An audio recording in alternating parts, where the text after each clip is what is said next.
got some milk in my mustache. Hello, everyone. We're going to do this live stream on meditation and yoga. And I will wait probably 4-5 minutes, maybe 6, for some people to arrive before I really start getting into what I am going to communicate.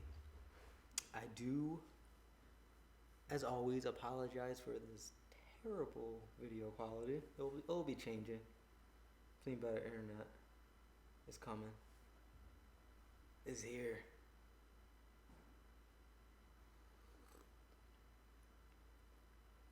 I can feel it. And when you can feel something, it's here. Where else could it be if you can feel it?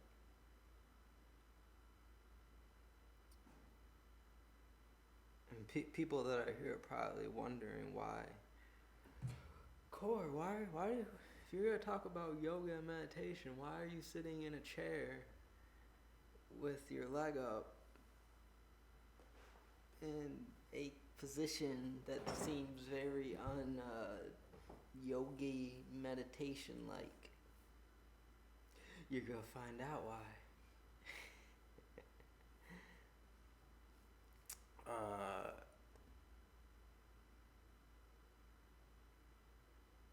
Because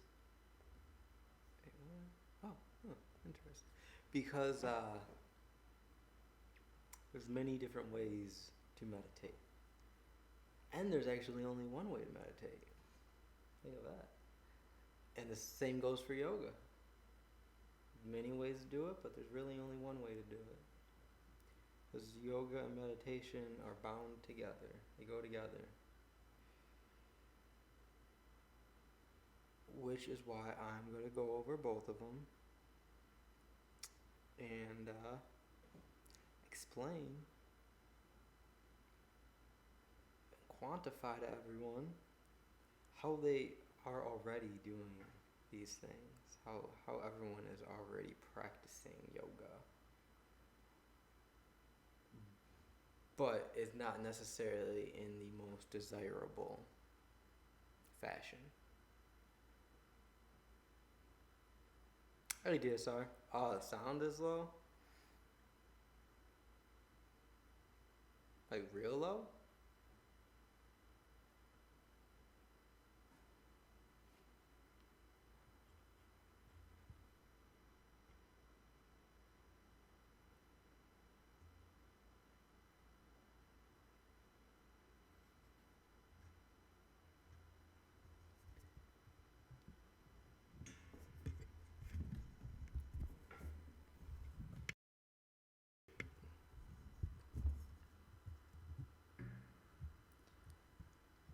Is that better? I assume it's better. But let me know if it's better.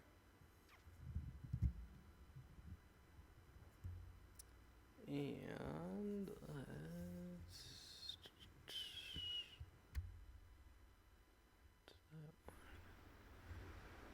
Oh, here we go. Wait, am I making that louder?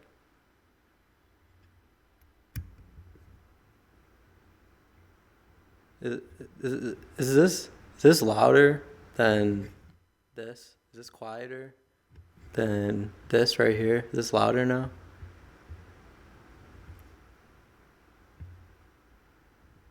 We're playing with toys right now, real quick.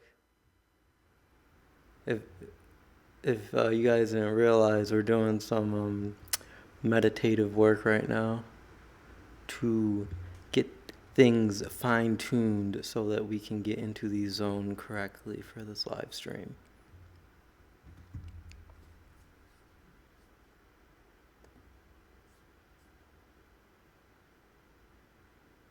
Well, hello, Veronica. Everyone say hello to my nana, my grandmother. Maternal.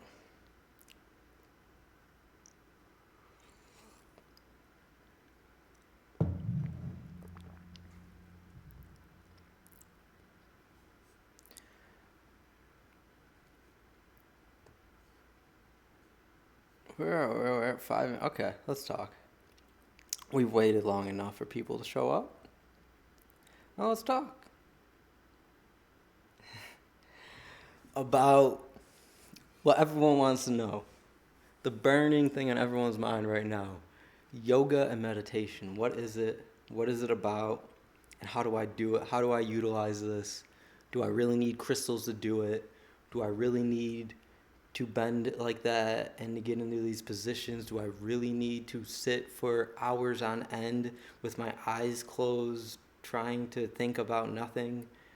Do I really need to put my hands in these positions? Do I really need to breathe?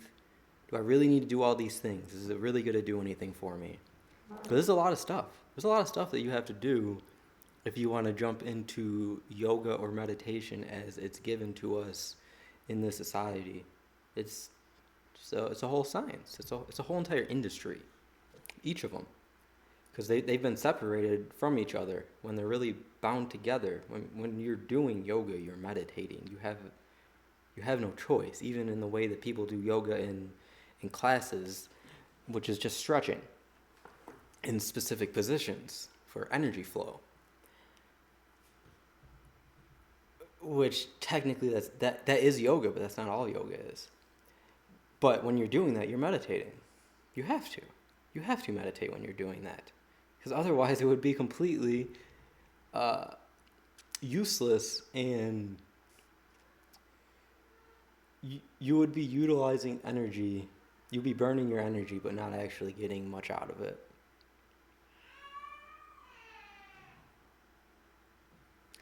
And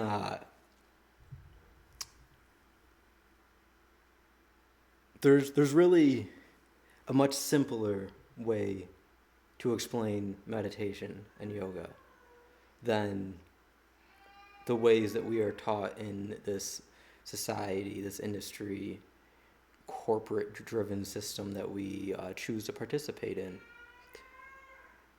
Because people try to sell things to us that they can make money off of. And when there's a place to capitalize, unfortunately, people jump at it and take advantage. And that's exactly what has been done with yoga and meditation. It has been taken advantage of and has been adulterated, has been perverted. It has been turned into something that it was never meant to be.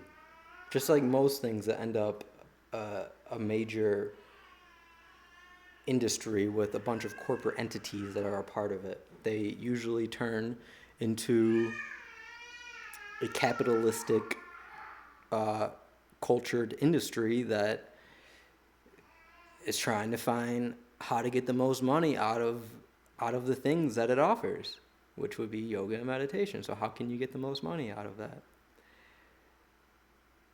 Which is why it is how it is and sold to you how it's sold to you, because truly it's free.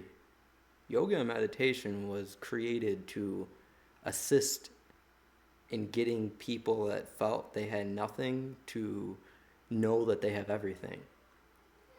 It was created for poor people, as people would call them in the society. Ones with little monetary wealth, possibly a little mental, spiritual wealth. Because that is what it does. It fosters a spiritual wealth of knowledge and information about yourself, so that you can externally express that and participate externally in a more balanced and experiential, exciting, and fruitful way. But these things have all been locked behind different gates in the yogic system as it is sold to us right now, in the meditation system as it is sold to us right now. It's as if like you can't just you can't do all this. Like you have to. There's a lot that you have to do. Like you have to be endowed. Like someone has to give you this for you to be able to do that. But that's not true. It's actually you that has to take it.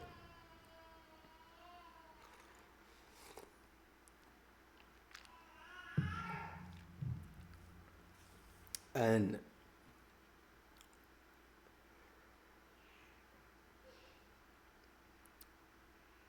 it really comes down to two things: yoga and meditation, which is really it's actually three things. It's always three things, but we're only gonna look at two.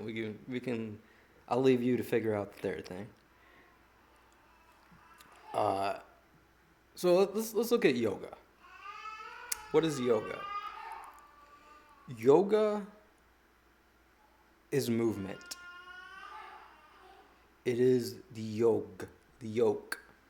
G and K have the same phonetic reverberation phonetically when you say it. G g g g. K k k k. It's coming from the same part in your mouth, the back of your throat on your tongue right there. So they're very much interchangeable. The yolk is the center of the egg. It's the sun. It's yellow. It's pure fat, cholesterol, even. It's extremely healthy for you. And what does it do once you break that very thin outside layer of skin? Which it's even thinner than most people think, because that whole egg white is even a layer around the yolk that you have to peel off. And once you peel that off, you have there's the yolk left, which is a very thin layer of skin around this yellow goo. And once you break it, it goes everywhere. So yolk is movement. It's fluidity. It is the flow of life, the prenatal nurturing of it, fostering of it, creation of it. And this is the idea of how modern yoga came about, because it falls in line with these principles. It's all about energy movement in the body, which is why you get into these different positions to loosen up certain pathways and energy circuits in the body to free them and allow your electricity to flow freely as it should, which gives you more energy. And at the same time, when you're doing this, you're also meditating, which is calming you and allowing your body to actually correctly start healing and processing without us pushing against it in some way, whether through mental entrapment or physically feeling like we have to go and do something. And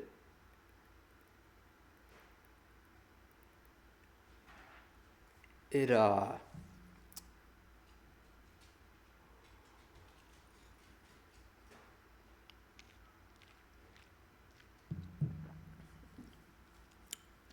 it left me.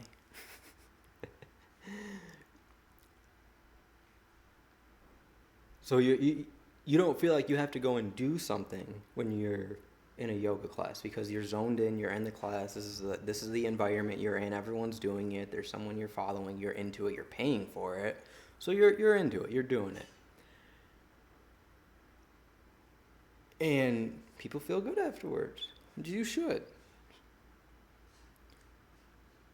But there's no difference between that and you walking down the street from one block to another.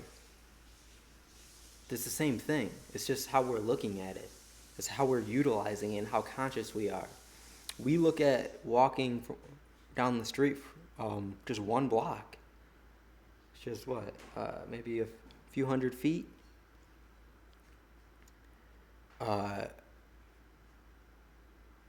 As just a minute everyday thing. It's nothing special. It's not exciting. I'm going over there. Like, maybe that's exciting where I'm going, but I'm just walking. That's how most people feel when they're walking around. This is just a way to transport me, which it's not even that they think that. It's just most people don't even know they're walking. It's just a thing that we do. But without it, shit, how many things is people gonna be doing?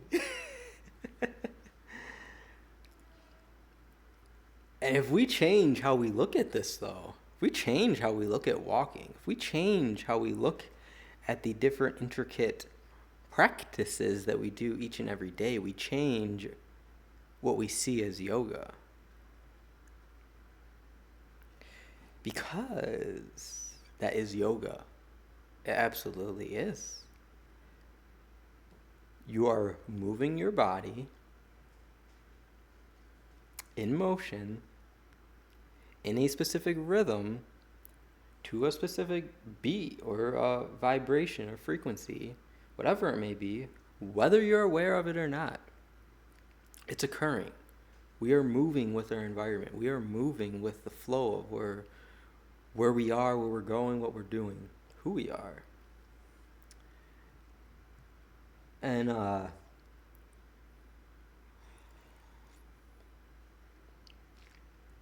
we're breathing, we're looking around, but the one thing that detracts from noticing any of this is thinking.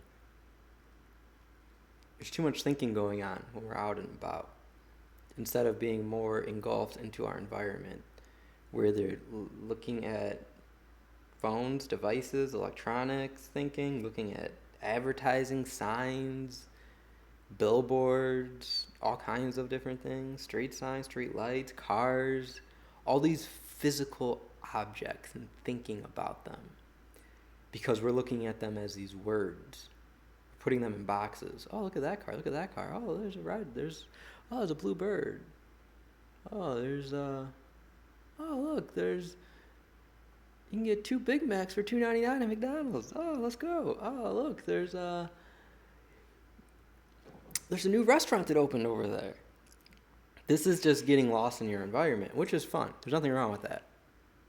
That's not what this video is about, though. I'm teaching you how yoga is you walking down the street as well. And all these distractions, which come in the form of thought, keep us from realizing what we're actually doing in the moment and being here, which is where yoga is, which is where meditation is. It's the only thing that meditation is, which I will get to. Yoga is the movement of the meditate, of the immediate. And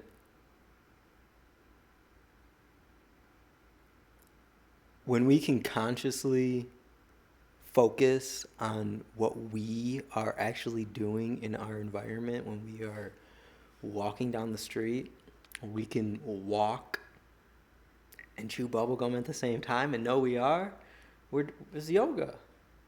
We know what we're doing. When we can walk and breathe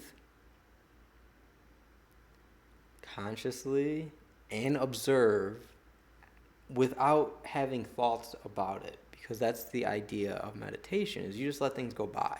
You're just here and you let things go by. So, as I explained earlier, yoga and meditation are always bound together. And as we are moving, we are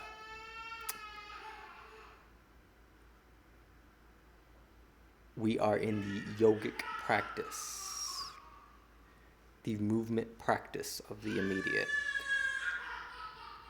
And we're going to notice signs. We're going to notice cars, particularly when you are in a city, walking, moving in the city. You're going to notice these things. How are you not? They're all over. You're going to notice buildings. You're going to notice people. You're going to read things. It's going to come by you. These are just things that are going to happen automatically because we've trained ourselves to pick these things up. But you can drop them just as fast. If you pick up something hot, what do? You drop it. You don't hold on to it because it's going to burn you. Well, people are getting burned out here walking in the city because they're getting too stuck into these different signs, subliminal messages, sigils, magic they're getting stuck in these thoughts that are flying all around, and they're getting burned because of it, because thoughts are hot.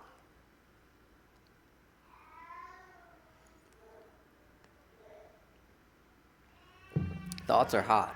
It's the sun energy. And people are running with these thoughts constantly without ever stopping and smelling the roses and meditating on it. Just letting it go. Then seeing what it's like.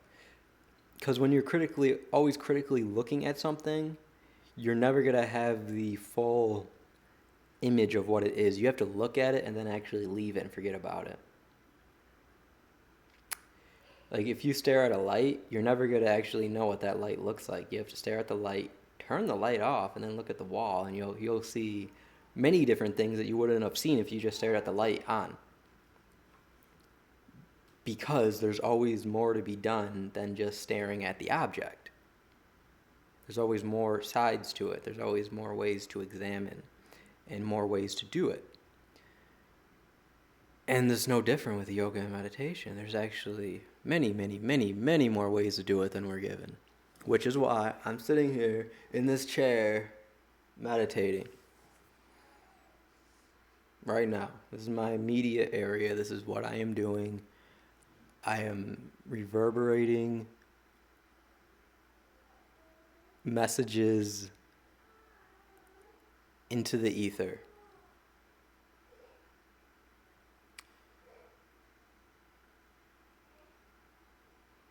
And that's yoga in a nutshell. That is the basics of yoga. Now we can take this concept of walking down the street and do it anywhere. When we're washing dishes.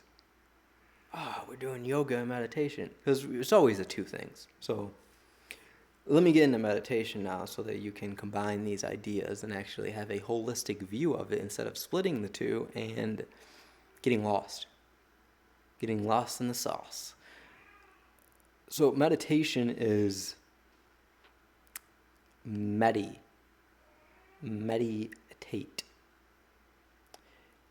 It is something you do here, now, in the moment. It is like medical, meditate. I won't get too much into the etymology of it, but there's a reason that the word is what it is. And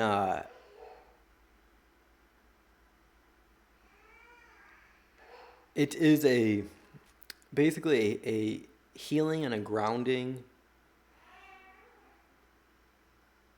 of your mental thoughts. You're basically grounding your mental thoughts in the here and the now, which is the idea of why you let everything go when you meditate. If you're going to sit down and meditate, you don't have to get into any uncomfortable positions. You can just sit on the ground. You can go sit on a chair. Honestly, you can lay down. It's whatever's comfortable for you. People say, you don't want to fall asleep when you're meditating. If you fall asleep when you're meditating, you probably need to.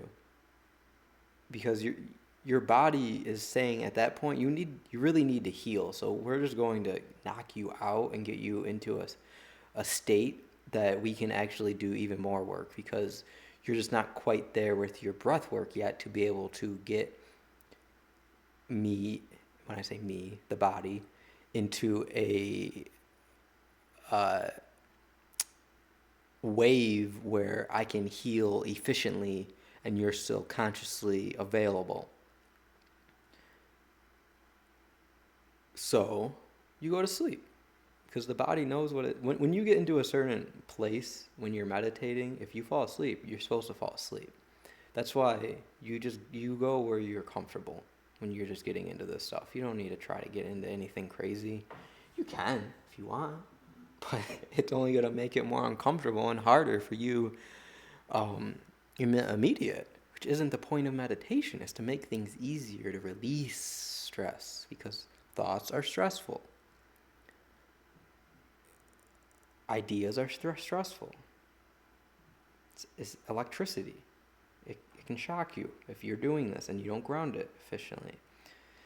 And when you meditate, you're grounding all these ideas and thoughts. And you allow them to slip out of you so that you're just not holding on to these things, which will cause you anxiety, causes you stress. It can even cause you depression in a backwards way. And again, we can do this anywhere. We don't need to sit down, close our eyes, get in a certain position, put our hands in a certain way, put our fingers in a certain way, and breathe in a certain way. It's about being mindfully conscious and aware of what you are doing. You can do all these things, and there's a reason that these are things that are said to be done when you first start meditating, because these are things you can focus on for you to build your mental focus. But you can do it in many ways. You can just, instead of using a dishwasher, wash your dishes by hand. And when you're doing it, use your hands, not gloves, not a sponge, not a rag. Use your hands. And feel the dishes. Feel what's on them. Can you feel anything on them? Use your sense of touch. Focus on it. Is there food? Okay. Can I get that off? How can I get that off? Oh, it came off with, I used my nail. I'll use a brush real quick to get it off. Then I'll use my finger again to see if it's off. This is meditation. It's to be aware of what you are doing and to see how things play out in the end. But it's not to hold on to the idea of washing dishes, because that's not really what you're doing. You're just feeling things. That's it. You're feeling things. You're moving your hands around and breathing. And that is yoga as well.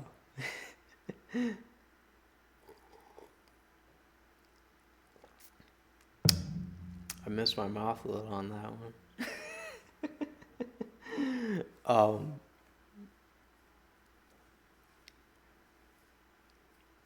As I was saying, so that's one way.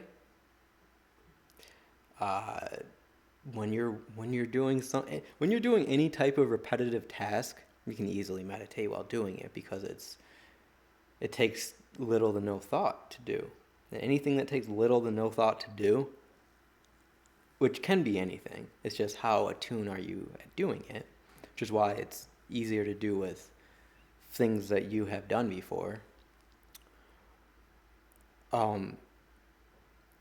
It's easy to turn into a meditative practice because you've done it, you know what you're doing, you don't even have to think about it. It's second nature to you. So, since that's second nature to you, you don't have to think about it, it's just part of you. Well, why don't you work on expanding what it is, or at that time work on something else at the same time? So, say what's a repetitive task? You're a secretary. You file stuff. It's easy to do. You don't have to think about it. You just literally you just do it. Even though you're looking and doing all these things, it's just being done though. You don't have to think about it. Well, since you don't have to consciously think about it, now you can think about: am I breathing? Am I breathing while I'm doing this? Am I breathing? How is my breathing? How is my posture? Does my back kind of hurt? How am I sitting? Why does my back hurt? Start focusing on the body, the different parts of the body. Focus on how your posture is, your positions. Because being in uncomfortable positions is going to give you clues. Being in unconscious positions and realizing that you are uncomfortable and in some type of pain is going to give you clues to what you need to do for your body. If you got pain in the back of your knees, well, now you know you need to do something with your knees, with your joints.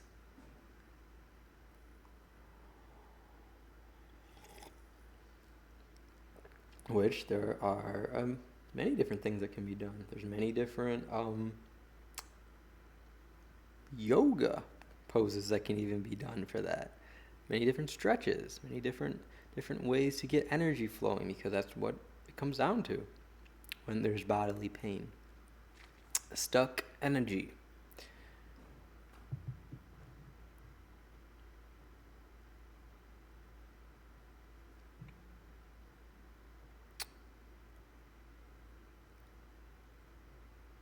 And you can take this to anything. It's universal. Maybe you fix cars. I mean, I fix computers with my eyes closed, so I'm usually doing like 20 things without even realizing. I only focus on one, but there's like a bunch of other processes happening. Because this is how we can program our subconscious to do things so that we can consciously keep doing something else and keep the ball rolling.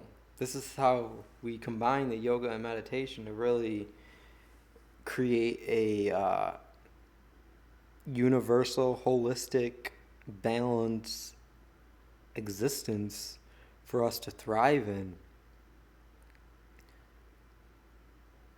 There's really no other way to do it, because truly, yoga and meditation is all there is.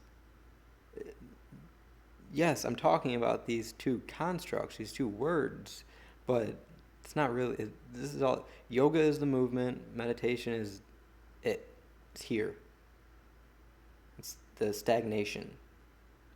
It's the void. Meditation is the void. Yoga is the light that comes out of it. Meditation is the black. Yoga is the white. Meditation is nothing. Yoga is everything. Meditation is negative.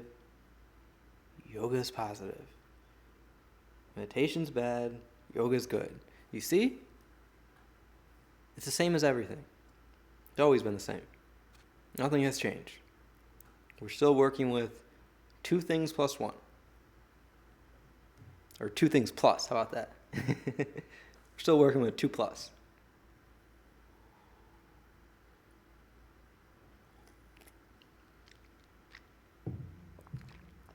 Because there's a reason it's 1 plus 1 equals 3. Because of what the plus sign is. And that is most of what I wanted to speak about in this video. Is the concepts of yoga and meditation more than me actually showing you how to do it, because you should go figure out how to do it. There's plenty of videos out here talking about, let's sit down and do yoga. Get in this stretch. Breathe like this. Breathe in. Hold it for 5 seconds. Breathe out for 3 seconds. Blah, blah, blah. There's plenty of videos like this on guided meditation and yoga. I can do this. Of course I can. But you can go get that anywhere. You can't go get this anywhere. I guarantee it. This is high level of information right here for you to use. This is universal information for you to take anywhere, literally. I just showed you how you can take yoga and meditation, and it's the same thing that an electrician's doing. Is working with. It's all a cable is yogic meditation.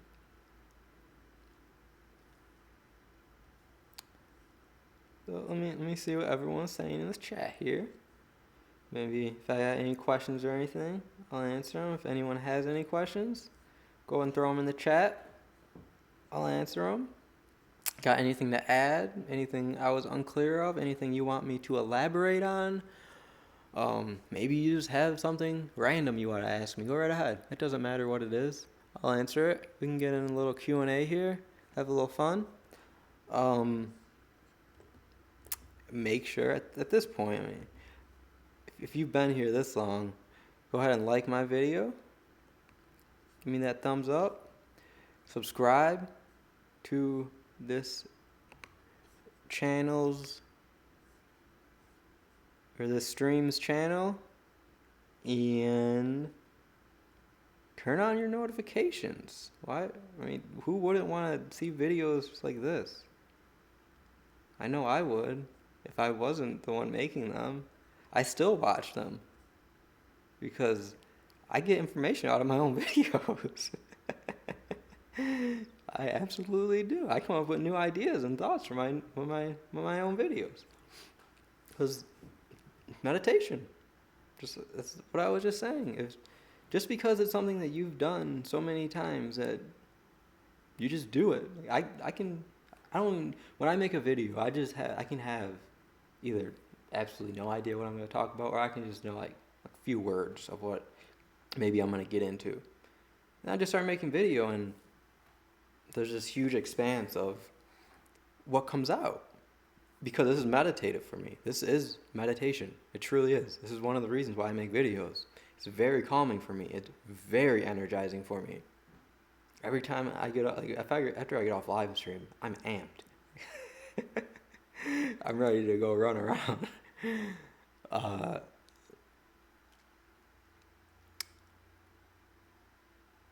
And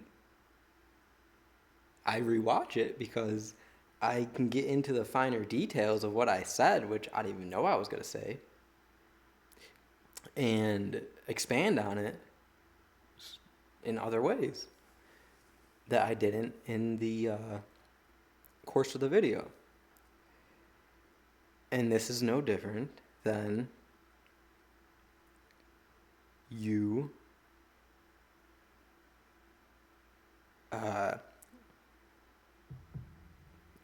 there has to be like something like what is the most repetitive task possible? Like cashier? That's pretty monotonous. It's something like where you're just scanning something, like just something super, super simple and necessary, but very repetitive.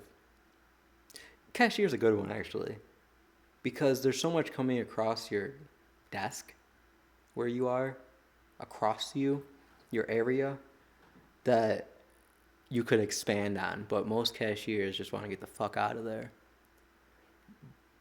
And they do it unconsciously because it's their job. They do this 8 hours a day for who knows how long they've been doing it. Well, if you're a cashier, or if you work in retail in general, there's a lot of things to pick up in when you're working around people.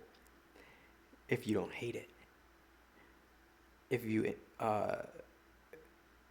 can embody it and exude it and utilize it, if you don't demonize it, you need to be doing this with it. If you're doing something you don't like, you need to be doing it. Because there's a different way to look at it. Which is what meditation is for, so you can look at something a different way, which is why you turn the lights off. So when you're a cashier, everything you scan, you can be examining. Not thinking about, just examining, looking at it. This is interesting. And some do. I mean, some people will ask me, like, what are you getting all these things for? Just curiosity. They're not going to go home and, really think about this, but they're right on to the next person after me. That's meditation. It's just curiosity. It's being conscious. It's like, what is this? What does this do? How does this work? To experience, to experiment. Just get in there. It might be, let's say, I sometimes go to the store, not as much anymore. I used to buy, I would actually go and buy a whole box of bananas. I think 20-pound boxes, I think they were. Or were they 40? I don't know. They're big. It's the cases that they come in the store. We used to go home and just buy a case of bananas. And people, this is when we were eating a bunch of fruit, or we'd go and buy a bunch of mango. Like I would buy 20 mangoes. I'd buy more sometimes. I'd go and buy 10 pineapples. I'd go, whatever's good, I'd go and buy a shit ton of. Because that's what I do. I'd go and buy 10 watermelons. I don't care. And people are like, what are you doing with all of these? Why are you getting so many? Why are you getting so many greens? Why are you getting so many potatoes? Why are you getting so much of this and that? And this isn't something that they've never seen before. It's not like they've never ever seen someone buy bananas. This is new to them, how it's coming across, so they're curious. Because I'm a unique individual, and they're noticing uniqueness. A change in their environment. They noticed it, and now they're curious about it. That's great. That's meditation. Curiosity of something new around you. That's making a change. To notice something new around you is to make that change.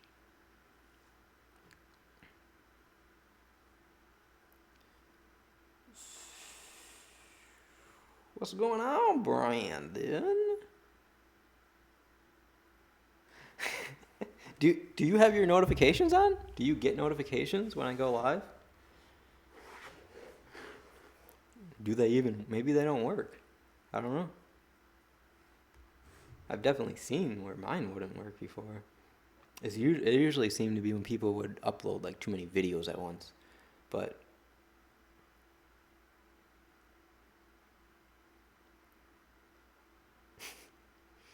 there's nothing to fix though. There's nothing to fix. They're not broke. They're just doing their own thing. They're just out there.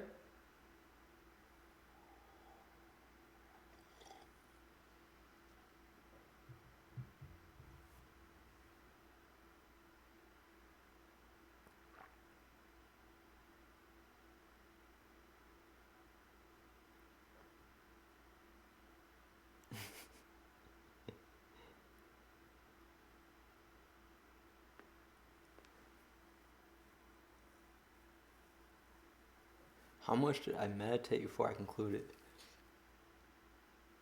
That's a good question.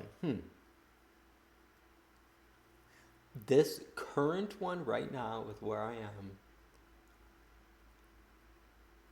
it was a lot because it was a lot that I did between when I started, because I mean this is months and months and months, so it's a lot. It's a lot actually before I fully decided like, okay, I'm gonna cut my dreads off and do uh um freeform dreads, which I always wanted to do, but I didn't want to wait for them initially. I wanted dreads right away. So I went and got them done. I had them crocheted. I went and got them done the most natural way I could find and do. But between then and when I cut my hair, when I felt like this was the right time, I think it was a year, which there's all different types of ways that I was meditating and sitting like down and meditating a lot. I haven't been doing that as much recently. I am getting a little bit more back into it currently, but then I was sitting down and meditating probably for at least half hour a day on average, probably more than that on average, but probably at least a half hour a day. And stretching and stuff like that. There was a lot of movement that happened before this hair actually came about. Was there really any contemplation? Like, the kind of hair I wanted? No. As soon as I decided I'm just going to stop shaving, and I finally decided I wanted dreads and didn't care what anyone thought. That was it.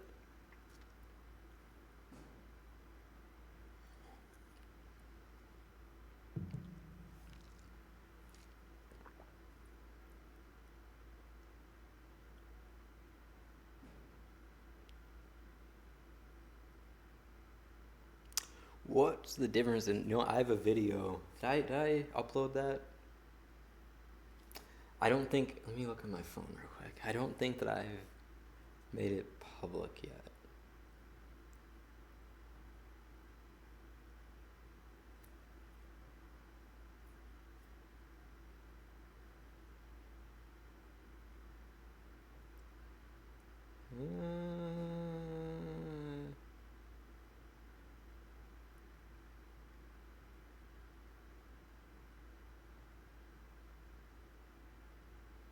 Yes, I just did. That was the one I just uh, uploaded today.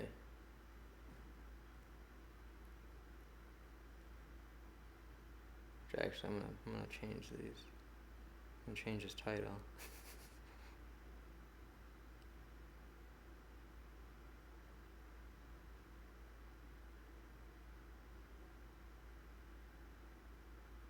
There you go.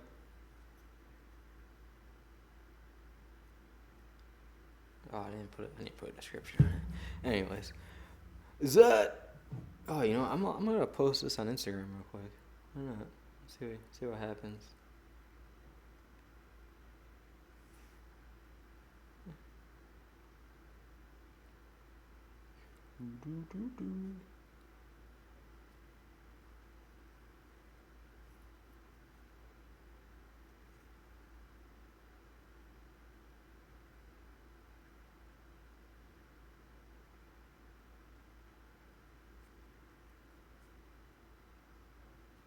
Hold on, everyone. I will be back in a moment.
Give me one more moment and I will be back.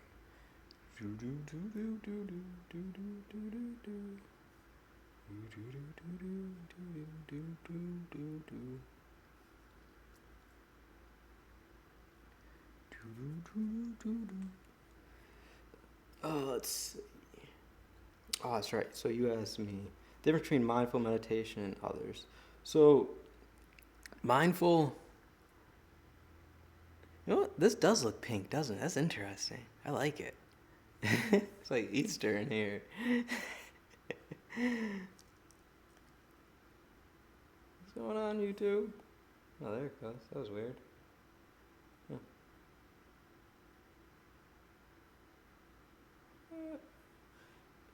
Oh,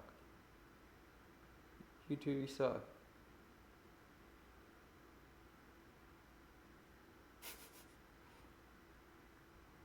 I can't make my picture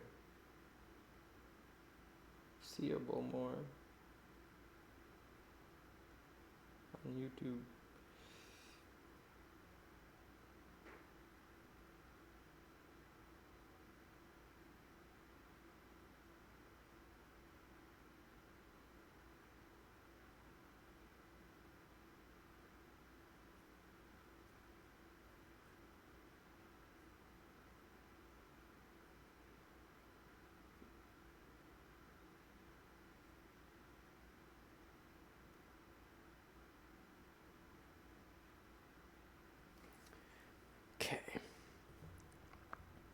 All right, let's get back into this. Let me get a drink here.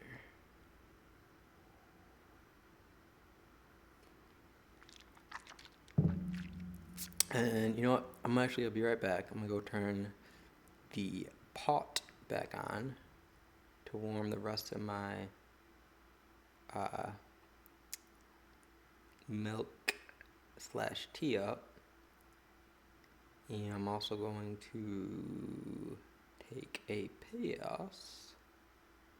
I don't know where I'm going to take the piss yet, though.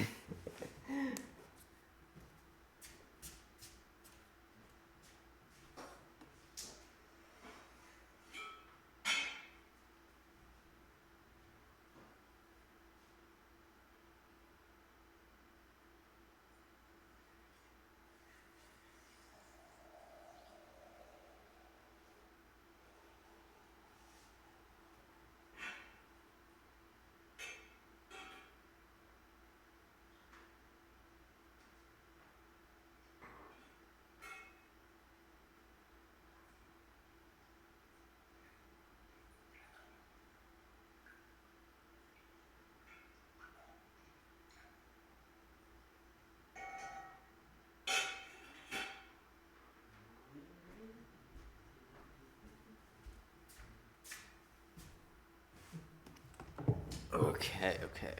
Well, that's warming. Let's get into here.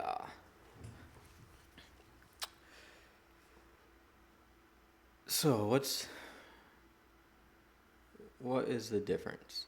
The difference between the two, first of all, everyone's in here. Give me a thumbs up. Why have I only got 3 likes? Come on. We're about to get into some real good stuff. Come on. I don't even care. It just helps. Like, people like to see this, and it gets people to see more. It shows YouTube that people want to see this, so YouTube will put it higher on the blah blah blah blah. It just helps it get more exposure for people to get this information. So, mindful meditation is truly holistic meditation. It's not what it's explained as, where it's a movement. It is, but it's not. That's not the only way that you can do mindful meditation. You can mindfully meditate while in one position, as you can mindfully meditate while you're moving.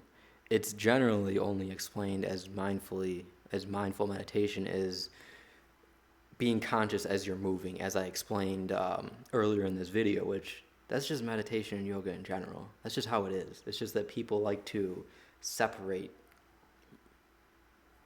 sitting down and doing meditation and yoga, and it just gets convoluted. But to be mindful is to be aware.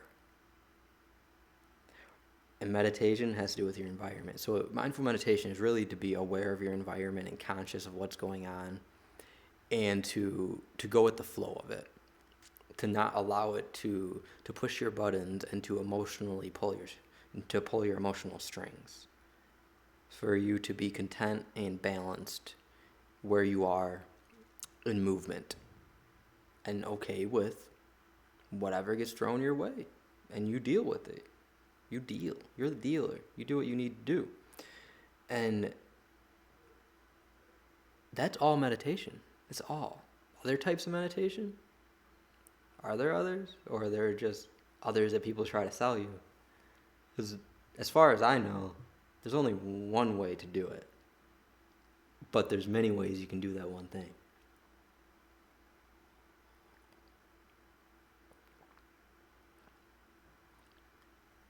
So, is there really another way? I don't think so. I think we try to complicate things too much and giving words too many subsidiary words, especially for beginners. Sure, we can absolutely quantify and separate. We can meditate doing this, we can meditate this way, we can absolutely do that. But when we get down to what it is, we're doing the same thing. It's just in different ways that we physically going about it or are we mentally going about it? But we can physically going and sitting on the beach and enjoying and breathing the ocean in. We can also mentally go and do that same thing. And it's both meditation, it's both yoga. It's just what you need. What do you need? Do you need a mental grounding? Do you need a physical uplifting? What do you need? Where is your balance right now? Where do we need to bring you to? So it depends on how you go about it. I mean, I would say most people right now, they need to start with meditating while moving, because most people are moving too constantly for them to even allow the idea that I can sit down for a half hour and do nothing, because that's how people look at meditation a lot. It would be a lot easier for people to go on a walk in nature and do it that way. Go somewhere where it's a very simplistic, natural, beautiful, uplifting, grounding, walk in your bare feet environment where it's peaceful and balanced, and it's content. And start there. That's going to be the best place to start, because that environment is going to literally foster peace and meditation in a balanced state. It has to. So sitting down where you are isn't necessarily the best way to go about it, because most people can't transmute the energy that they are stuck in, basically. So it's better to go about it in a movement sense, which people like to see as mindful meditation. Because people see the mind as the consciousness, which is not. The mind is the conscious and the subconscious.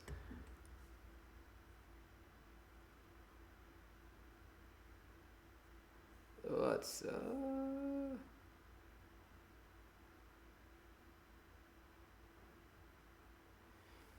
I haven't even been posting any videos.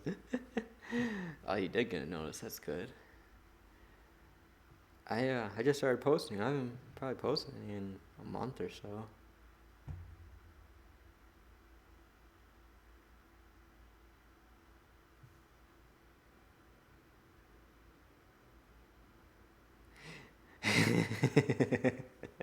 She's damn straight is cool.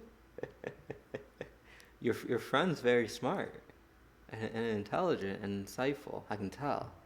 I can feel it.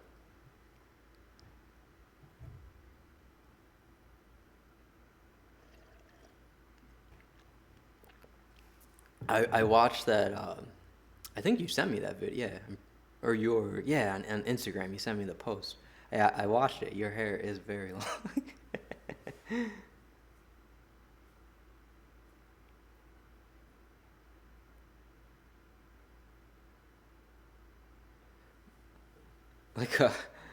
Like a what? What is that? A Yashua Ben-Yur. Ben-Yu. Ben-Yur. Ben-Yu.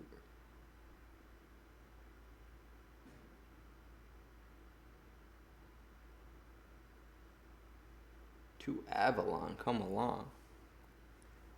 You going in your SUV somewhere? We want people to come in your SUV with you? Going off-roading?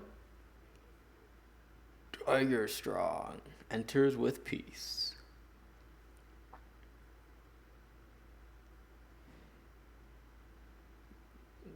Are you nobody or are you nobody?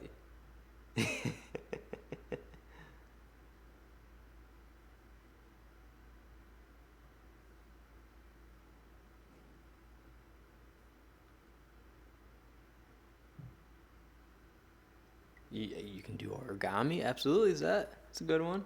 You can absolutely do origami. That's a very meditative practice. Things that use your hands in intricate ways is also a very good way to begin meditation. Small, simple things that you can create from. Any form of art, honestly. Drawing, painting, sculpting. It's just, it has to be seen as a form of enjoyment, relaxation, peace, balance, harmony, and not a way to make money, to try to get something out of it.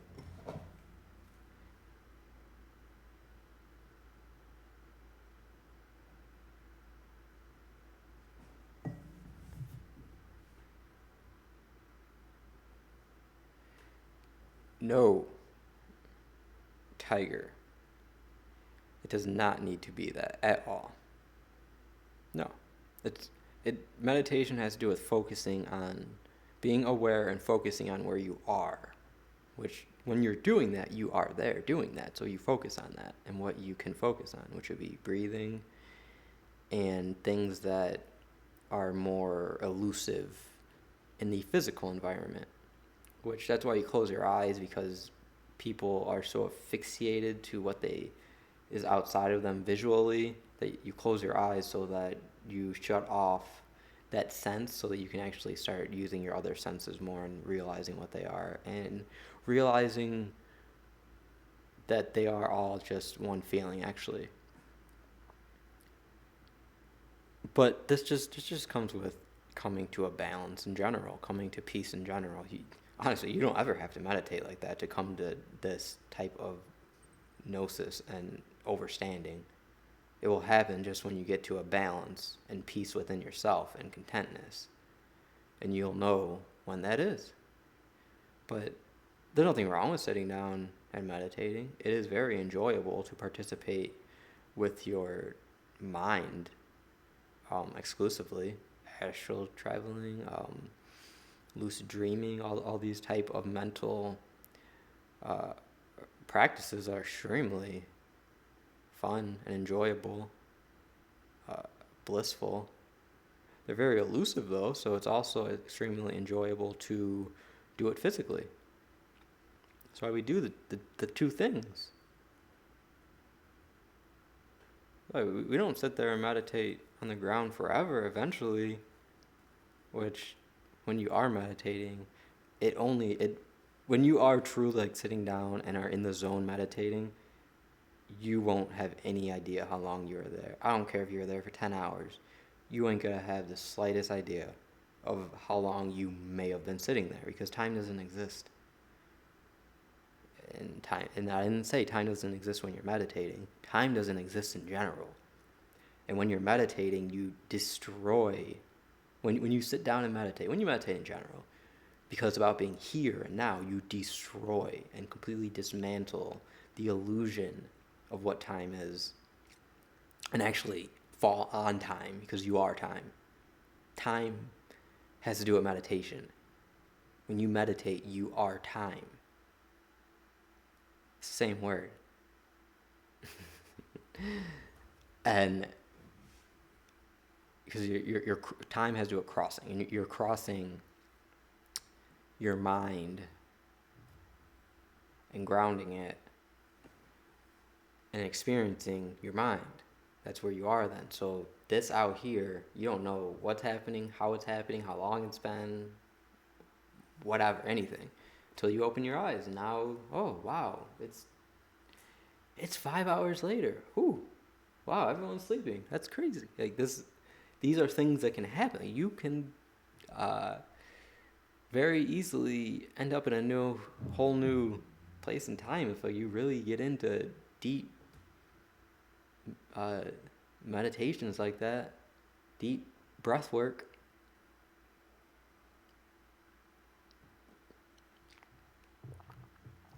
It could almost seem like you lost something when in fact you just found something new that you've always had though.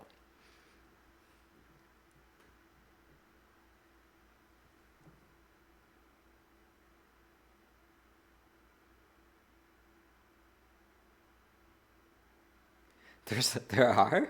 I know that there was one. Wait, no, I never. You know what? I think there was quartz, but if you space it out, I don't think there's any. If you put it together, I'm sure there are probably a lot. Now, core B, there is one person who's some musician that has that as his artist name. I'm curious to see if he has it copyrighted though. And he has it as one word, which it won't be one word for me. It's going to be two. So it ain't going to matter anyways, unless he copyrighted both. Or he probably didn't know, though. It's just some YouTube artist.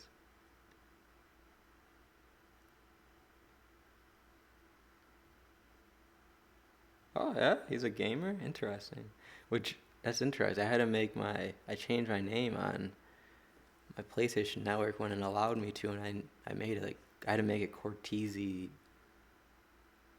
some number. I think I put a dash or something. I had to put something after it though because someone had core space T space Z core dot T dot Z core underscore. I think they had all of those with different separators. So I had to put like a dot after it, I think, or something. I don't remember exactly.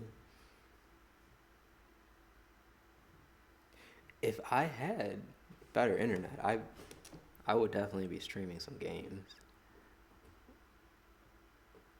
I think that's a great jumping off point. Oh, I think gamers are very interested in this type of information.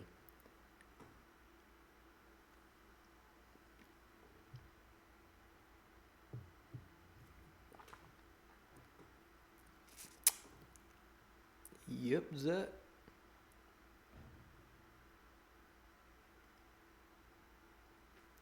Um, well, why can't you focus better, Darius? What is stopping you from focusing better while shooting a shot?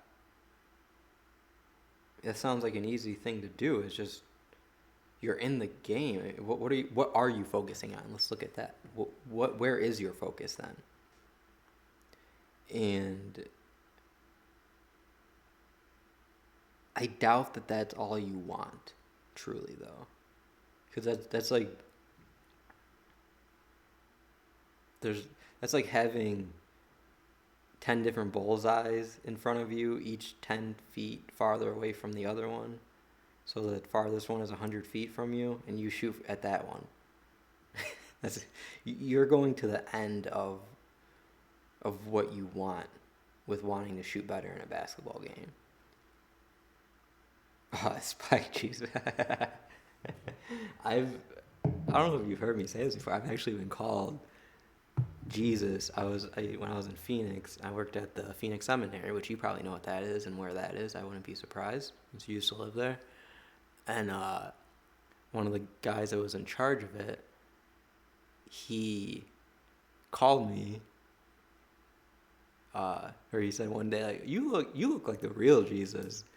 And they're all Jewish guys. So the seminary that's where they teach pastors and stuff, and all the different religious hierarchies and theology and all that stuff. So all the teachers there are Jewish,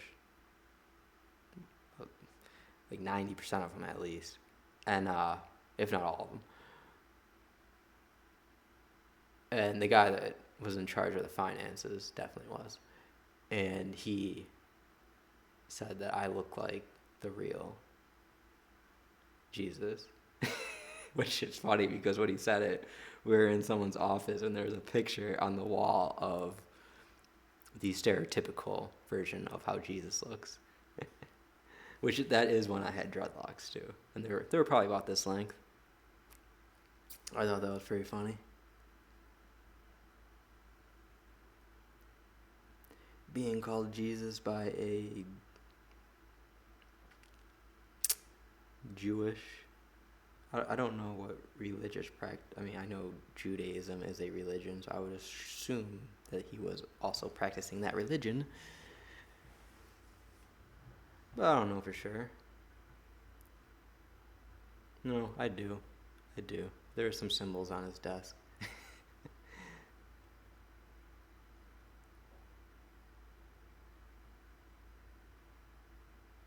Aldrin, what's going on?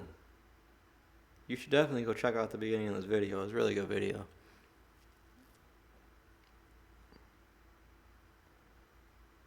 Overthinking throws everything off, Darius. You should go watch this video from the beginning too. He'll go into depth on that a little bit more. But overthinking throws everything off.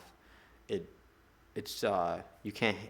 Some people can't handle that much electricity because thinking generates electricity,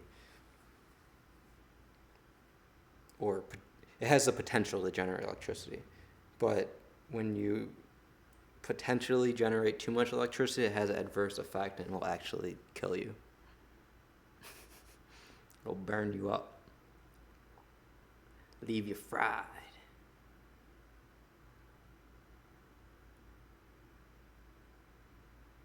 But that's I've never, like, to me, playing a sport was always very meditative. I'm just shooting. I never thought about it, I guess, much. Interesting. I never really played competitively though, like in an organization of any kind, consistently.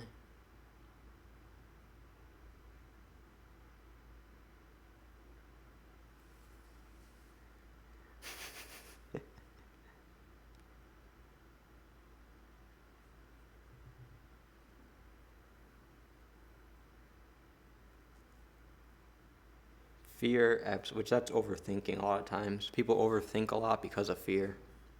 Absolutely. I mean, if you have, and that a lot of it comes in doubt when you're playing sports. Thinking too much and doubting yourself too much, which has to do with fearing what the outcome may be. Who cares? Who cares? Who cares if you miss? Who cares if you throw an air ball? Who cares if it doesn't matter if you throw it over the whole entire backboard. Just have fun.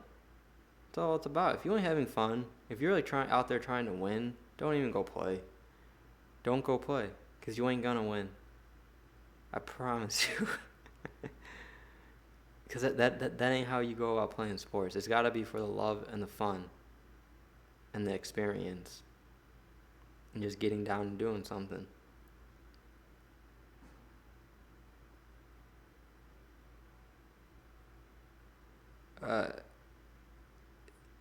Yeah, Tiger Strong. It's called Ritualistic Addiction. I just made a video on that. Go check it out. People are very much like robots and act in a very repetitive mindset.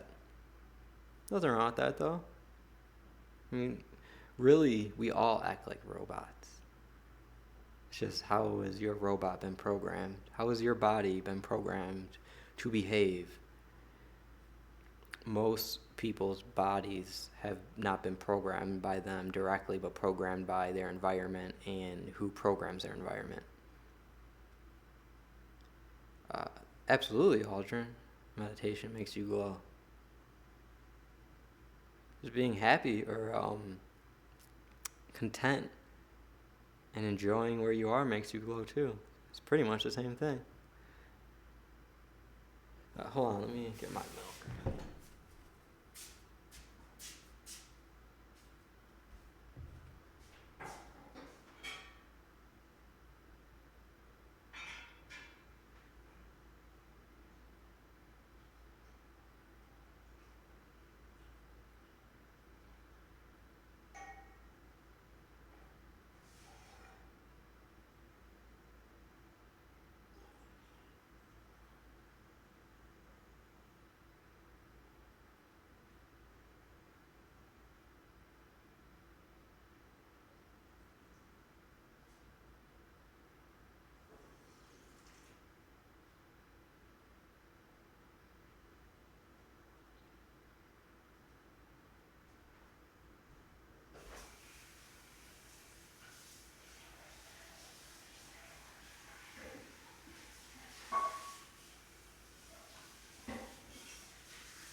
with some more green tea latte. Okay. So we'll go a little bit longer here. Not too much longer.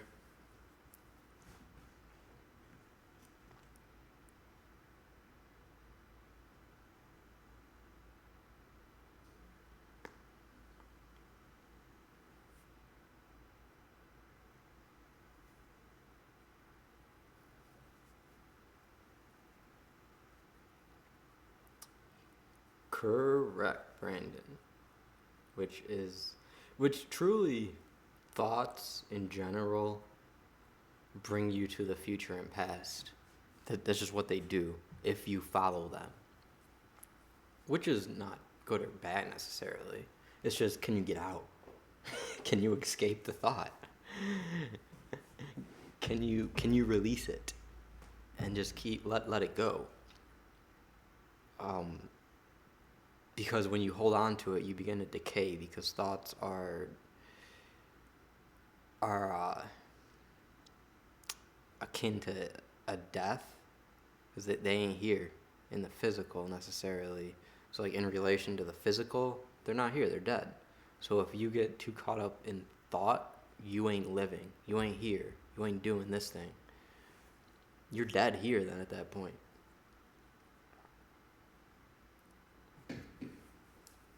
But yeah, thoughts always do that if you hold on to them, which is why it's good to get into a practice of just releasing things and realizing when you're getting stuck in a certain zone or focus, and pinholing yourself. This is how people get into specific perceptions and ideas that they hold on to and won't see another perception or even listen to someone else's opinion.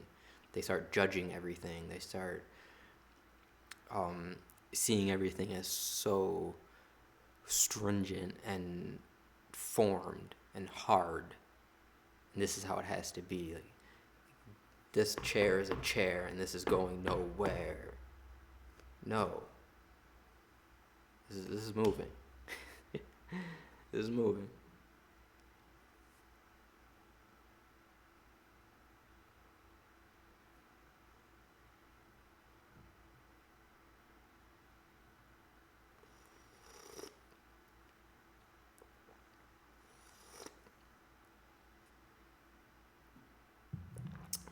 But why are you blessed though? I mean, are you really blessed to do that, or are you just? I mean, if you want to see that as being blessed, I wouldn't see that as being blessed. I'd see that as being like, I'm a fucking badass. I used to hit down. I wouldn't do it from the 3-point line, but I get baseline. That's one of my favorite shots. Baseline, turnaround, fadeaway, baseline. I like doing fadeaways in general, but turnaround, fadeaway, baseline is one of my favorite shots. It's one of my game-ending shots, and I'm giving away my moves now. But when I make it, I'm like, oh yeah, I'm good. That's what I think. I don't think, damn, I'm blessed. Thank you, God. No, I'm like, oh yeah, I am God. I did it. This is me. Cause it's fun. It's fun to make shots, but it's also fun to miss as well. Cause it's just fun to run around and play. Who cares? If you see yourself as being blessed from making something like that you see as hard, it's going to make the game very hard and stressful for you, because you're not really enjoying it. You're seeing it as, wow, this is amazing. Like, it was amazing I was able to do this in a, like, someone allowed me to way, not in a way like, this is amazing just that I did this. Which it is amazing that you did that, but no one blessed you unless you blessed yourself. But do you see what I mean? It is amazing that you made a turnaround 3, but you made the turnaround 3, not whoever you are saying blessed you. So give yourself props. Confidence has to do with conscious. Has to do with focus. conciseness, conduciveness. No, you don't want to win though. That's the mindset that they've trained. I'll do a video on this at some point. That's the mindset that they've programmed into people in the society. This is just a general thing in the society, is competition. I've probably done videos on this, I'm sure, in the past, but what is winning? What is it to win? Do you know what it is to win? Because this is a conversation that we need to actually have together, because this is your concepts of things, and to really get to the bottom of why you think this way, we need to talk to you directly. But what is winning? Where did winning come from? How do you know that you are winning? Because of numbers? Because you have points? Who made the point system? Who started counting numbers? Where do numbers come from? Why are you counting? Isn't that something Dracula does? 1, 2, 3? Yeah, it's because numbers have to do with death and something that is not there and numbing you. It's taking you away from the experience. You ain't trying to win out there. That ain't the experience. There's no experience in winning the game. The only experience is playing the game. Sure, there's an experience when the whistle blows with whatever's on the scoreboard. Sure. We can look at the different experiences throughout the game, of the different points in the, or when I say points, I don't mean on the scoreboard, different situations and plays in the game, and how things go about. Sure. We can look at that too. That's an experience, a smaller one, but truly the main experience when you're playing a sport is to be a part of it. That's it. That's the first thing when we started playing sports together.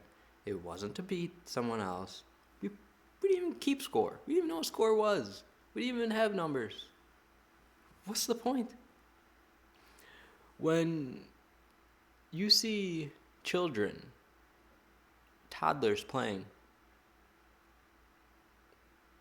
who wins? Who wins? When you see two babies playing with the same toy, giving it back to one another, who wins? Maybe you see two babies, two toddlers pulling the toy away from each other, and the other one crying when the one does it. Who wins? Do they have that thought at all of winning? No.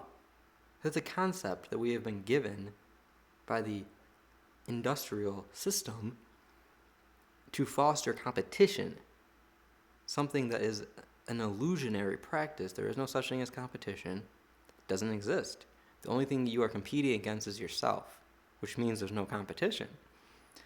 And if you're only competing against yourself, that means that there's no need to be stressed, to feel anxiety, to be depressed, to win, to lose, to do something other than just experience and enjoy and have fun.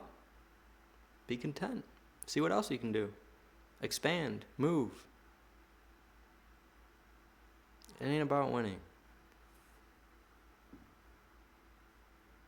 People will see that very soon. People are ready for this. It ain't about winning.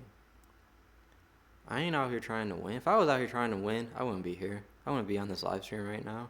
So I ain't winning being on this live stream. I am. Don't get me wrong. I am. I always win.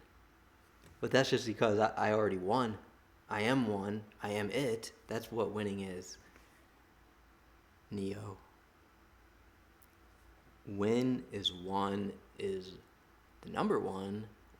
O-N-E is Neo. Is you. Is sun. Is Uno. Is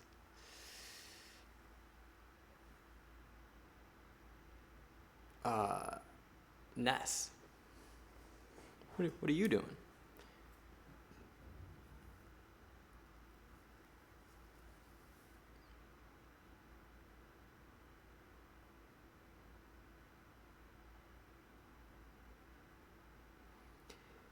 it doesn't make you feel good to beat the other team. That's an emotion that you think is a feeling. The feeling is just I don't know. It's an interesting one actually, because it's so emotional. What would that feeling would be just having more points, but that's really not even a feeling because it's not tied to you at all. That's interesting. It has nothing to do with you. It has everything to do with the team. And you're absorbed into the team, so what are you really feeling? On an individual basis, you feel when you make different shots, you pass like you participate, you're feeling that thing you're doing, that's the feeling. You really don't have a feeling when the team wins because you're not the team. How can you feel that? It's more the team pulling on your emotional strings with subliminals. Like, yeah, we like there's a lot of like it's a celebration that they create. It's interesting. Huh.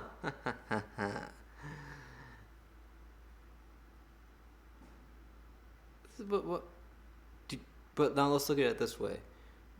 Do you feel good when you lose? I'm going to say no, based on what you just said. So in that case, do you think the other team feels good when they lose? Well, if you don't feel good, then let's assume the other team doesn't feel good. Why would you want the other team to feel like that?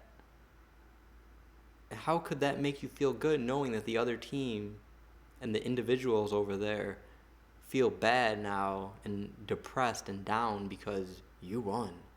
That would make me feel depressed. I would have to go over there and uplift them. Like, man, this ain't a big deal. Don't worry about it. You guys will get us next time. I'll be pumping up the other team after the game.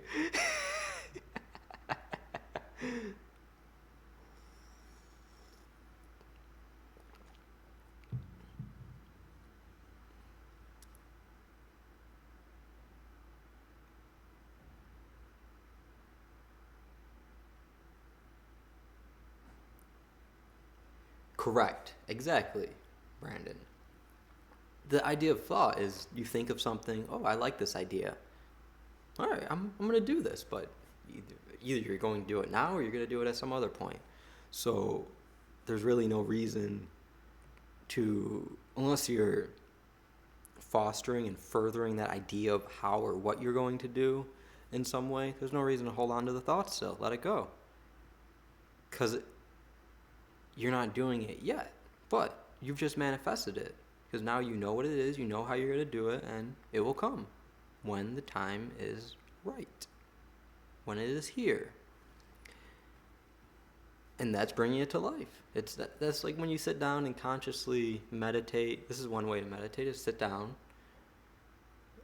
get into a theta breathing wave, which is nose. Do your theta mudras, which is this finger right here. This is your theta finger. Do that. I like to cross my legs because it cuts off. It changes the flow of your energy. So I cross my legs. And that's however I feel like doing it at the moment. Get into a comfortable position and consciously focus on an experience that you would like, whatever it may be. Go through it in as much detail as possible in your mind, doing the whole entire thing just as you were physically doing it. Well, you just did it. Now you get up and walk away and go do something else. And guess what? It will come. You just created it. That's manifestation. That's magic. Mentally do it, get up, walk away, do something else, and that thing you mentally did will come to pass to the physical. It will be here. It already is here.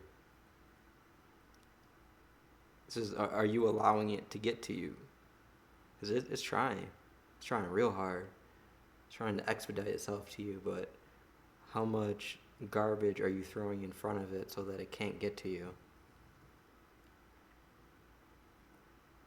Which is why like the teachings of Neville Goddard is to consciously focus on your desire to manifest it as much as possible for as long as possible. You can absolutely do that. That will absolutely do it. And it will get it there faster because you're not, it'll seem like it's getting there faster because you're not putting things in front of it. But at the same time, when you're not focusing on it, you need to not have it anywhere. Because you will mess up the magic, especially if you start to allow other ideas and thoughts to creep in and mess it up, which is the biggest problem for people when they're manifesting things, is they let some type of doubt and fear slip in, which is why you just do it once and get rid of it and let it come, which will take a bit longer to get here, but who cares? We got all the time in the world. We are time. But you won't be able to fuck it up. You won't be able to throw a wrench into the process of bringing that to you. Now, when you've organized your subconscious in a way, you use Neville Goddard's teachings because that's how you do it. Like, that's how you really move around in time travel. It's consciously. Teleportation.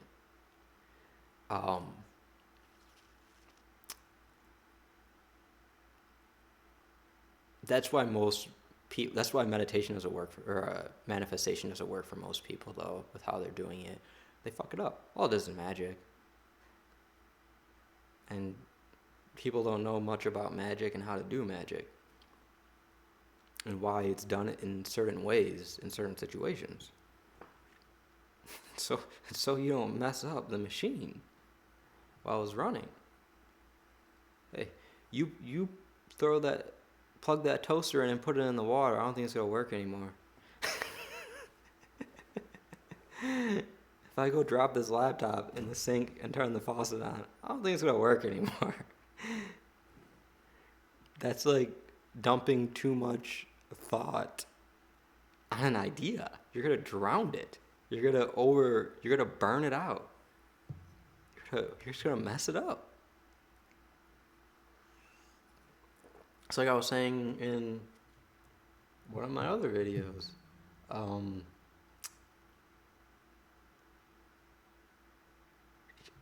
decluttering, which has not been released yet. I think it was in that video, I was talking about fermentation. And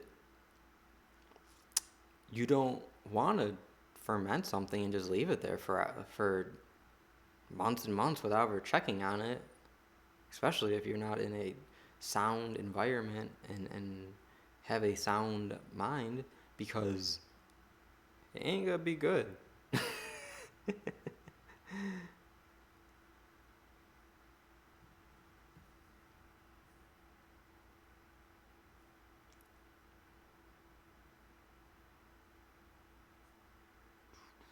Where was I?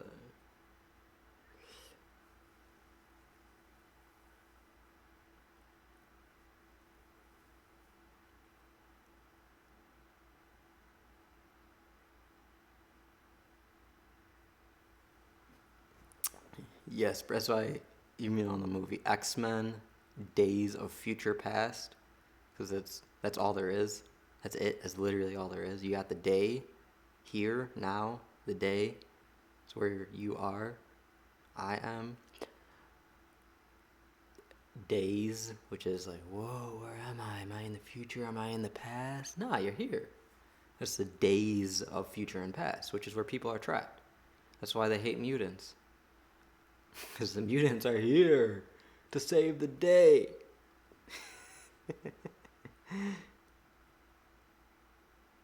There is no future, there is no past. We're just here in the now, wherever that is, whether it's this physical thing or whether I close all my senses off and I decide to stare at lights and vibrations of some sort.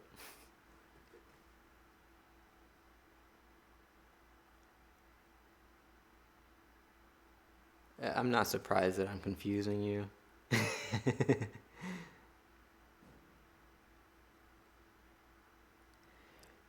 You got it, Brandon.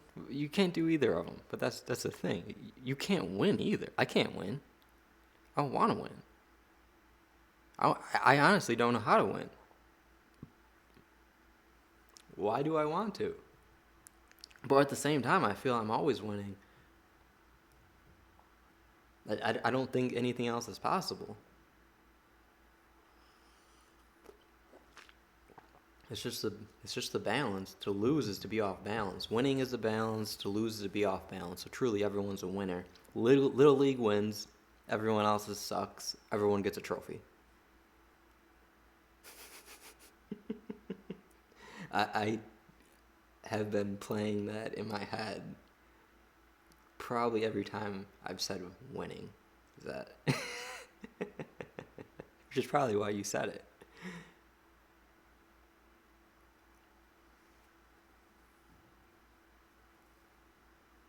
How can you prove that there wasn't a time period where there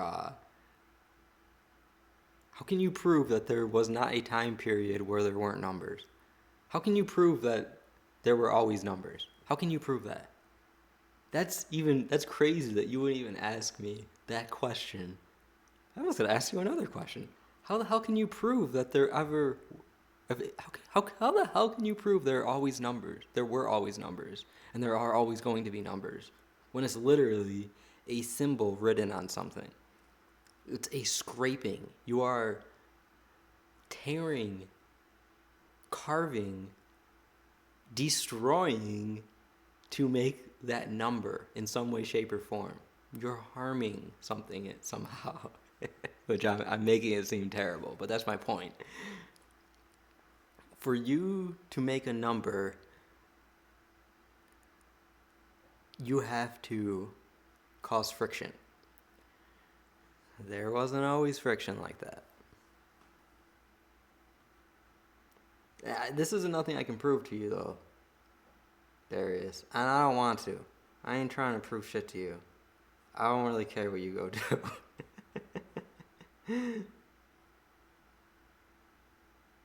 I ain't trying to prove nothing to no one. Alright, here, let me give everyone another update. I've seen quite a few people coming through here, and my likes have not went up. What the hell, people? Why is no one else talking either? Doesn't anyone else have any questions? Doesn't anyone new want to come in? Anyone new want to say something? Anyone new want to subscribe? Anyone new want to like my channel? Isn't there anyone else out there besides these same people that come here? I mean, I like all you, but I am doing this right now, right here. There needs to be an increase in participation, which is why there's been an increase in participation for me as well. But I need this to reflect on the outside, and it will. It will. I got confidence.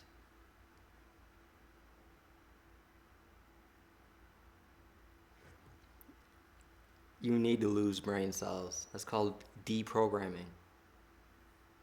Wash your brain.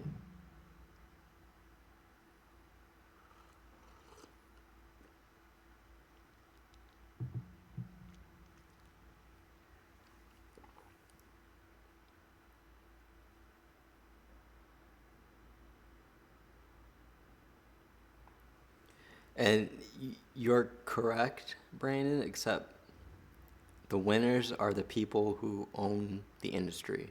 It's the people at the top, because it's a hierarchy. Anything that has competition has to do with a hierarchy, a pyramid system, pyramid scheme.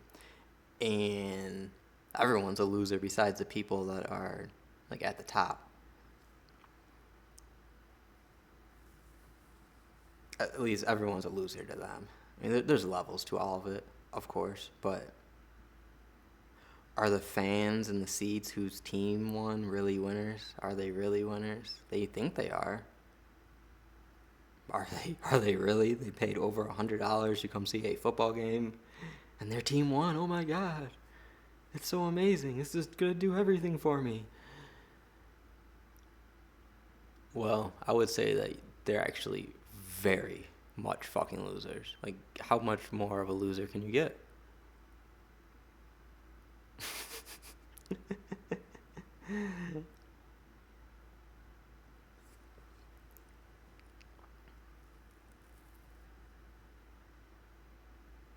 And I used to watch sports. I used to be in sports. I used to uh, link up with teams. I used to like them. I used to be all into this stuff. Don't think that I'm like this pristine, perfect guy who's like never had a vice or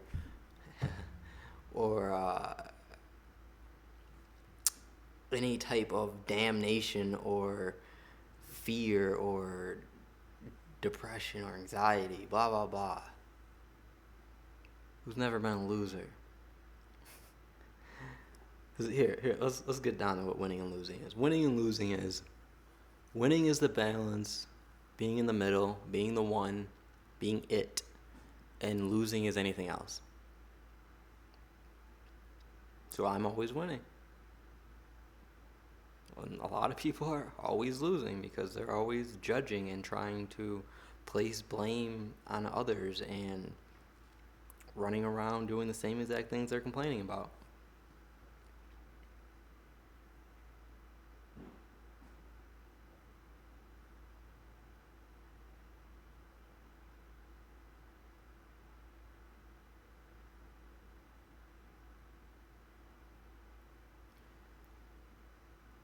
Like, no, I honestly haven't. Like, I never really cared about winning ever in a sport anyway, especially like when I'm playing. I never cared at all about winning.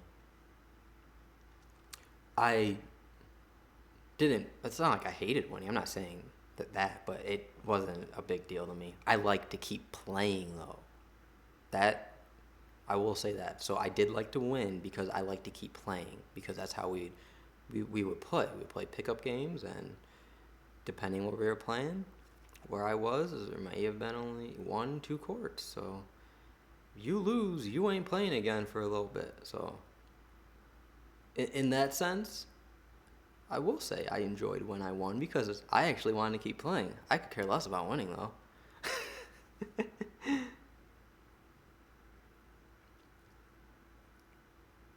Which that's the thing is it's even in your case, Darius, it's not that you like winning. It's there's something else there. It could be that you just like celebrating with your team, the companionship. I don't know. It could be many things, but it's not something that's based on winning because the winning has nothing to do with you. It's literally for a sports team, wherever it is, that organization, and they're going to go on after you and they're there before you.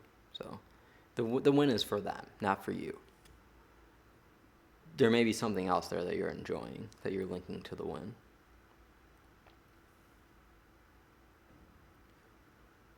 What's your 20 statum? What? 20, 20, 20 what? What am I stating?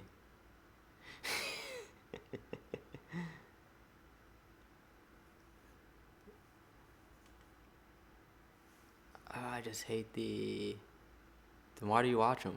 Why do you watch any sports? Why do you hate the NFL and NBA? Who the hell cares? Darius, you complain a lot. Pay attention to what you say. You need to go and read what you say because you complain a lot. And you have a lot of issues, it seems. I think that you're just creating a lot of them, though, from your complaints. And instead of coming up with solutions on an individual basis, you're just like running through complaints. That's kind of all that's been going on in this chat.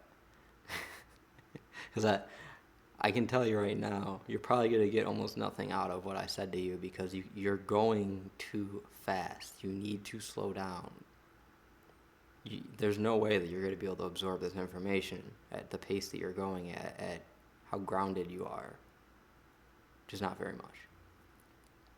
Which is why you need to slow down and ground. Go step on the ground and come back. Go outside for a few minutes. Step on the ground. Take some deep breaths. Breathe in your nose for 3 seconds. Hold it for 4. Let it out for 8. 3, 4, 8. No, do it 3, 4, 7. Let's do that. go stand on the ground, do some nose to mouth breathing, 3-4-8, and then come back. You need to release some of this energy. It'll make you feel a lot better, especially if you actually like get out there and focus on your breath and your feet on the ground and the air and not think about anything. It'll change your whole life. That's what you need to do. You just need to ground yourself. There's my advice to you. No more. That's it. It's actually my advice to everyone. Go ground yourself.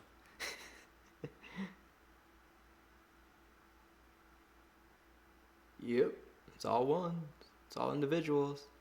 It's all I. But the team tries to make it seem like it's not. But guess what? Everyone has their own number. Everyone has their own name on their back. It's a bunch of individuals.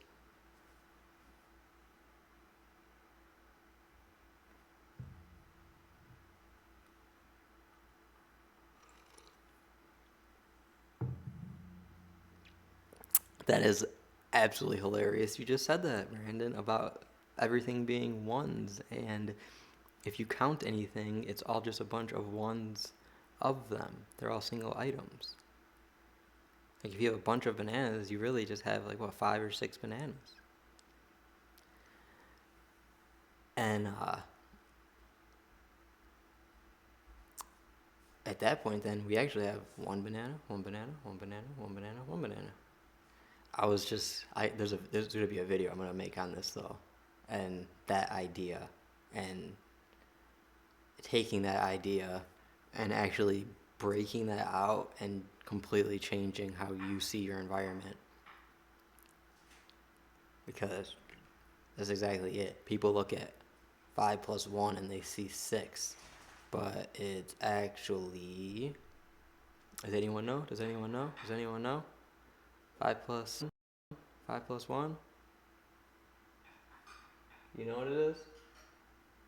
I didn't hear it, but I wanted to tell you something anyway. Kai's laying in bed down here, so he keeps waking up Niall. He can't really breathe. I really want to take a shower or a bath, so can you listen for me? Yeah, is the door open?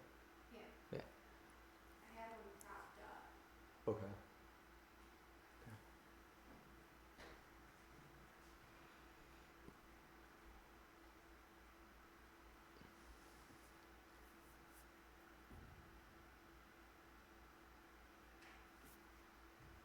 It's 9. How did you get to 9? Just out of curiosity.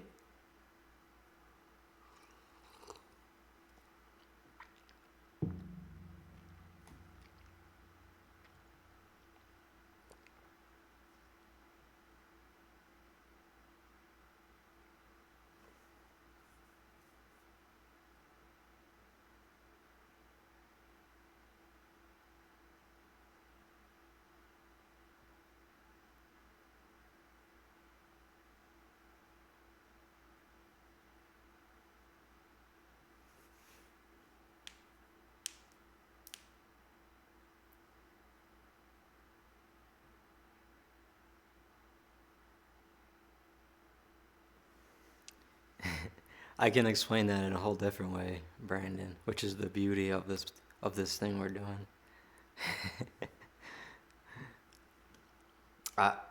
Me and mine actually recently created our own mathematics system, and we have come to the conclusion that only the numbers 3, 8, 3, 8, 9. That's it. No, was it 3, 6? I think it was 3, 8, 9. 3. It might. 3, 8, 9. 3, 8, 9. That's it. You don't need anything else. Just 3, 8, 9.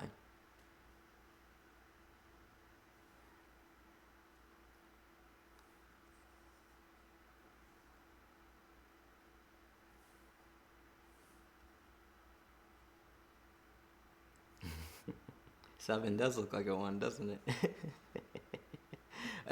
The thing 8 is also a 6 and a 9 put together.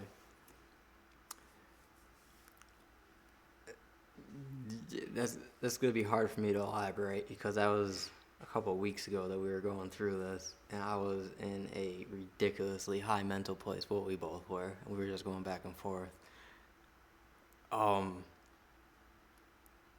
We did gematria on some things with numbers he was doing, and I think when he did gematria on all of them, because we were looking at vortex math, we were looking at a bunch of different mathematics and kind of brushing across all of them. And I was going in about 3, 6, and 9. We were going in about that, and we were looking at how they go around, like vortex math and how that's explained. And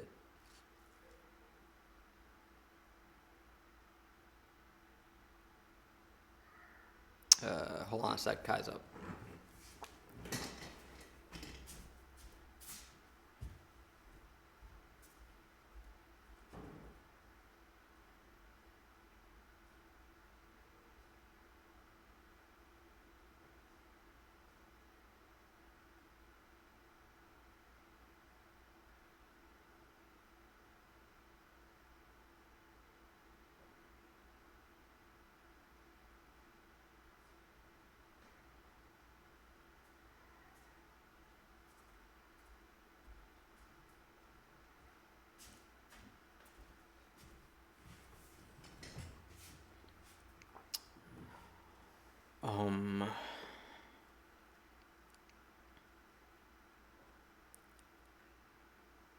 So it was.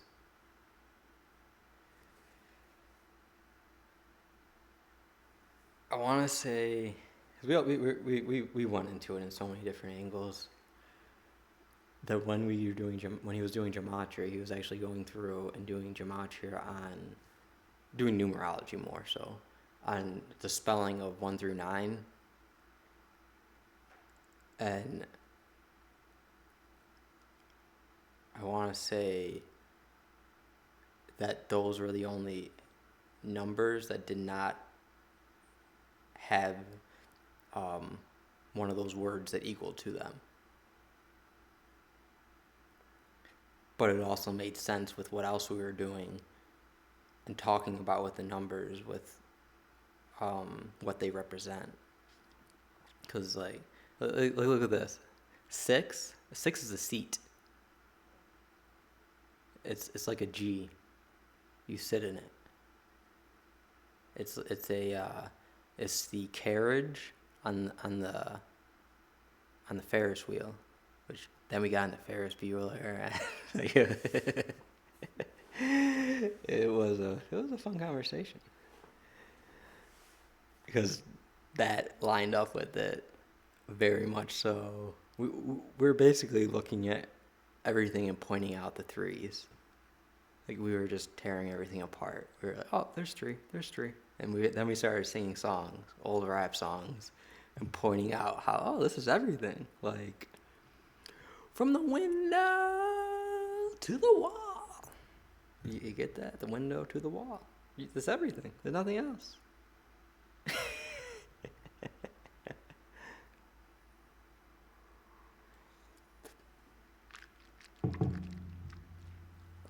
Then you got to the sweat drip down my ball. Oh, there's 2 more things, and what the in between? There's everything. There's 3. There's nothing else.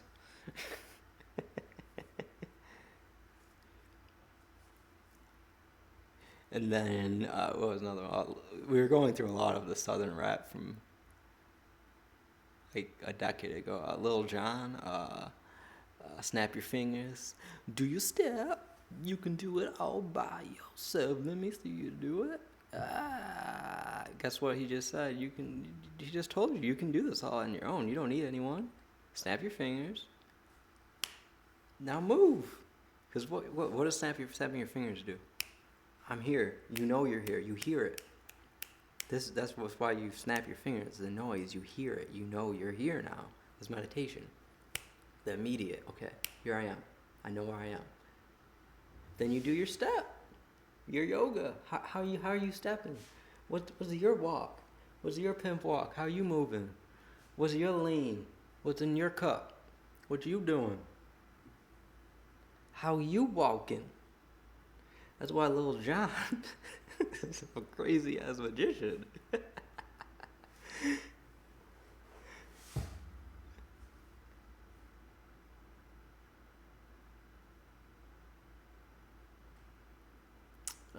And to answer, I said, what is 5 plus 1?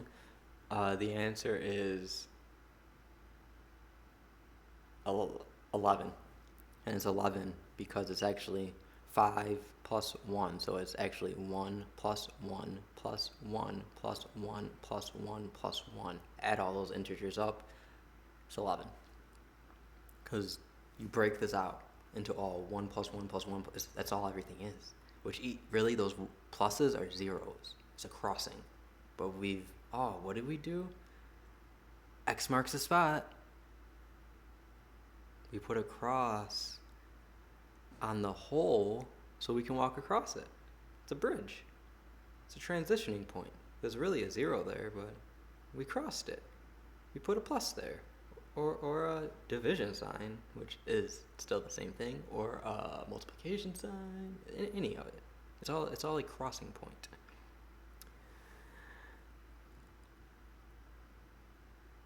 And we can always count this as a thing. Even a negative number. It's just a thing.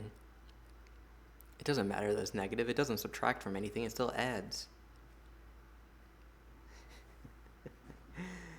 Now, that's why you leave it as individuals, though, because if you say you have 1 plus or 5 minus 1, which is really 5 plus negative 1, and if you do this as 1 plus 1 plus 1 plus 1 plus 1 minus 1,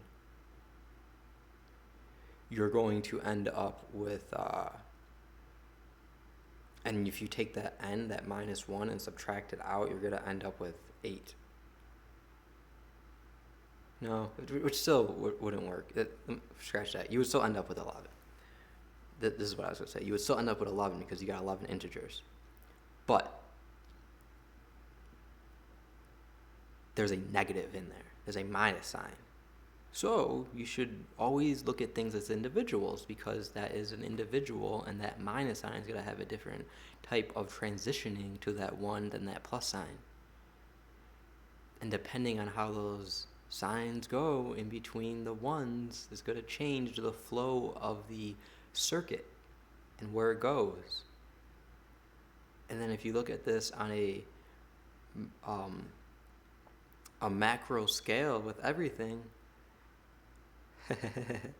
which is what I'm going to go into my other video, so I'm not going to go into that anymore.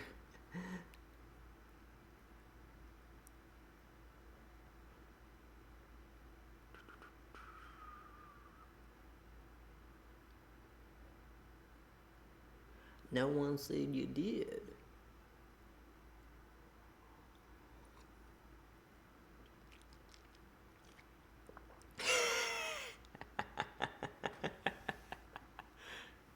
How do we do that, Brandon? Let's do it. That'd be hilarious. But you probably have to be registered to vote to do that, would be my guess. Can we make a fake, let's make a fake, not fake, let's make new identities and get citizenships for them and do it that way.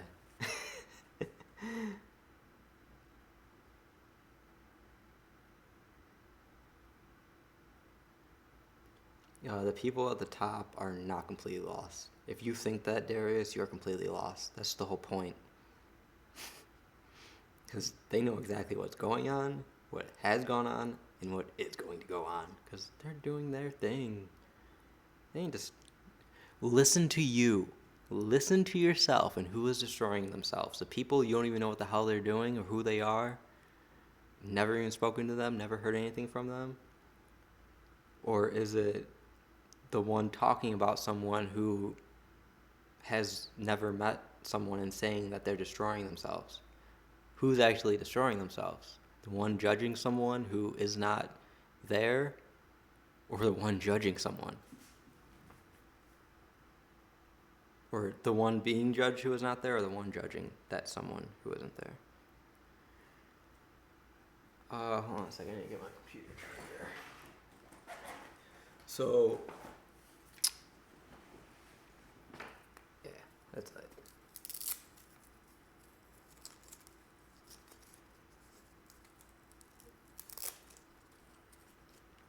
they actually ain't about death and destruction. They could care less what it's about, which is why they also sell love and peace. They sell it all. They don't give a shit. Haven't you seen the New Age movement? Haven't you seen what I was talking about in the whole beginning part of this video? Meditation and yoga and the industry and how it's been completely manipulated and adulterated into what it is now? Yeah.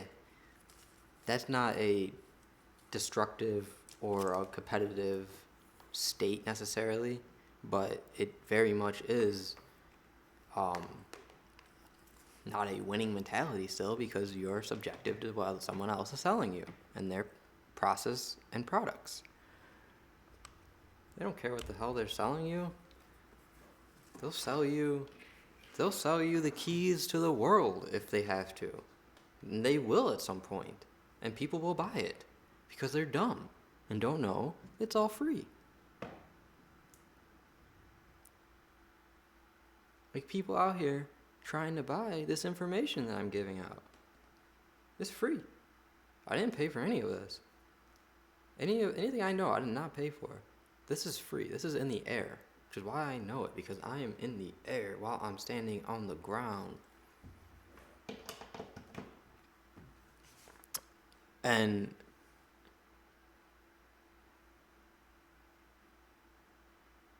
yeah, that's it.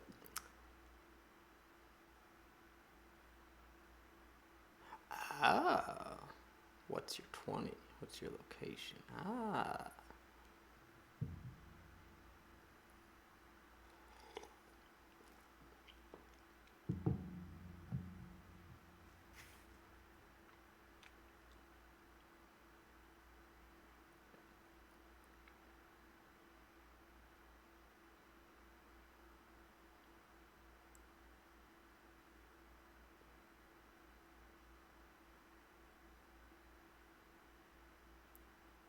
Well, see, the state is something different. That's a whole nother government. There's a republic. Like, go to California. It still says it right on the flag. California Republic. That's the like that's where we should be if we're aligned correctly. We ain't in their states. We in our own states. We just part of this public, but we also private.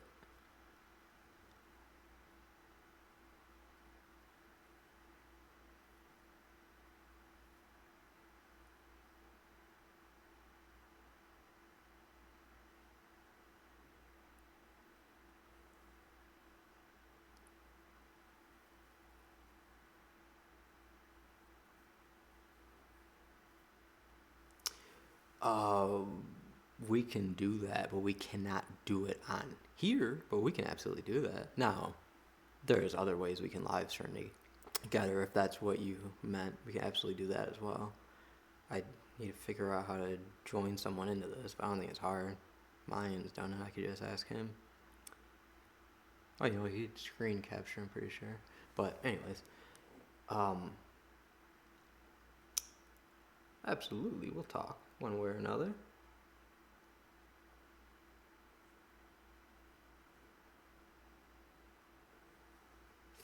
Well, that's what I'm doing. Sure, yeah, you do you. You go do you. Go right ahead. You're the one who came here.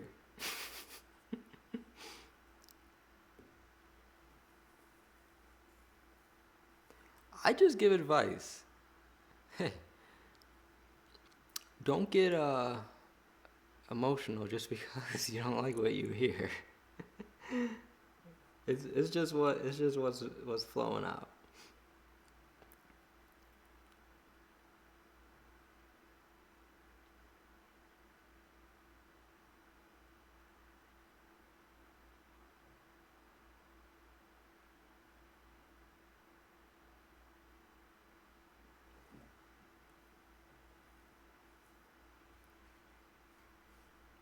All right, I'm caught up to the chat.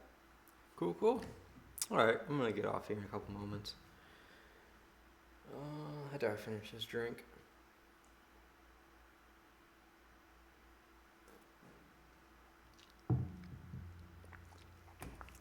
So who's still around? Who's still here? I got 6 people watching. This is funny. It keeps going back to 69. Six viewers and 9. It's been at 9 likes. That hasn't changed. But it keeps dropping in viewers and it goes back up to 6. Keeps dropping in viewers and it goes back up to 6. Are there actually people coming through here and watching something? You guys need to know something? You have a question? I've already went through the video I was gonna make. We're just having some fun right now. Having a little powwow. Team building session. We're building something here. Not sure what yet. We'll see once it forms itself.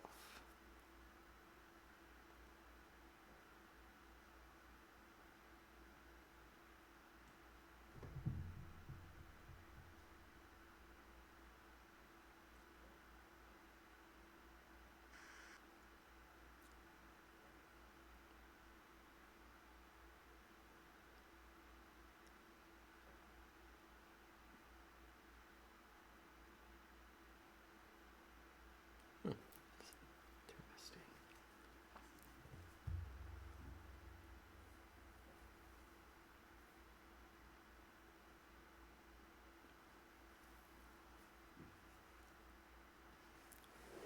No, there's never anything new under the sun.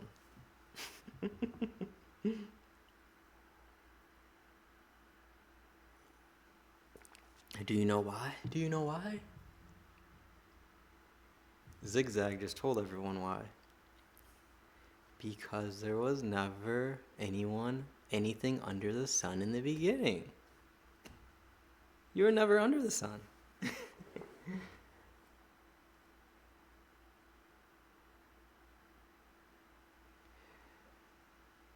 Dog-loving gypsy, hello. If I just become aware, where would I start researching? What do you mean if I just become, like, you want to become aware and you're wondering where to start looking? Or you're saying that you just became, like, aware and you want to start researching? What do you want to research? What are you interested in? Which is where you want to start. Aware of what? What are you aware of? What interests you? Or what? Where do you want to go? What would you like to change? What choice do you want to make? That's where you start.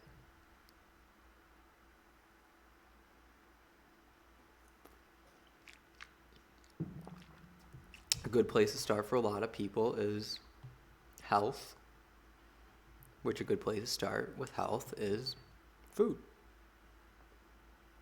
Food and environment would be my top 2 places when it comes to health, but there's many ways to go with it. I mean, it all depends on what you're into. Because really, I mean, when I became aware, health was definitely a part of it, but I was doing a lot of other things as well. I was looking into a lot of occult stuff, esoteric, magic, ancient cultures, all different type of arts, as I would call them.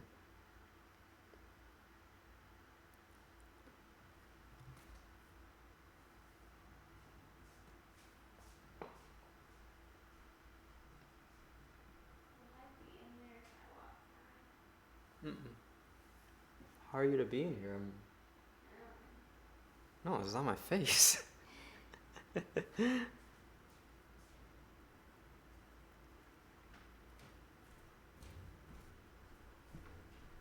I feel that this internet that I feel I got, like, this faster, like this super. This is gonna be. I'm gonna go from this garbage internet to at least a gigabit. Did you turn this off? Off? Oh, you have it on a timer. Yeah. Okay. Why, do you want it on? You can force it on. The timer? Yeah. You have to hit you see where the two locks, like the buttons are, it has the locks under them? Yeah. Hit those two buttons to unlock it, and then just hit mode. And the mode changes it from auto to off to on. So just turn it to on, and it will stay on until you turn it off. Or flip the switch or whatever. I think that just did it. You don't have that switch on up there, do you? No. Yeah, that just switched on. That was the relay clicking. Okay. Yeah. That's what that is. That's like a switch in there. Okay. That's it saying, oh, turn on, hit the relay.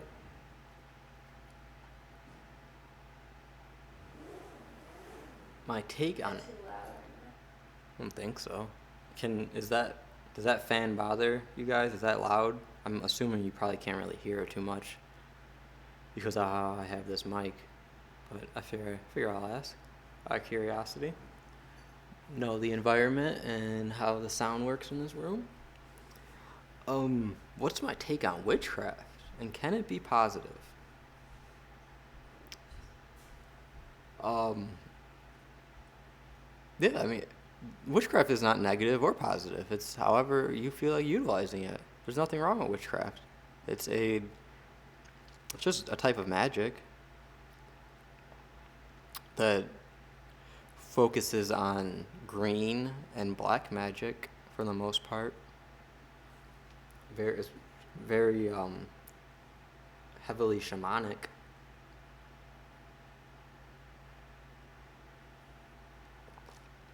Very earth-based, or traditionally is very earth-based. I'm into witchcraft, absolutely. I am a witch. Don't I look like one? I actually. That's actually my favorite type of hat.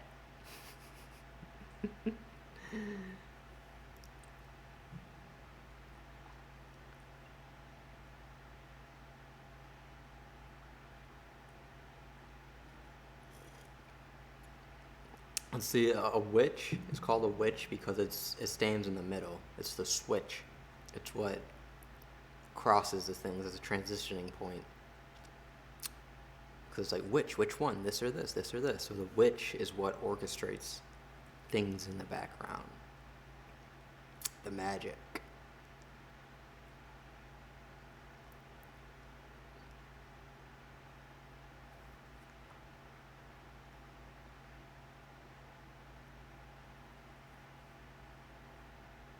And it all depends. How are you using it? Magic is not good or bad. Nothing is. It's just how are you utilizing it, and does it fulfill you?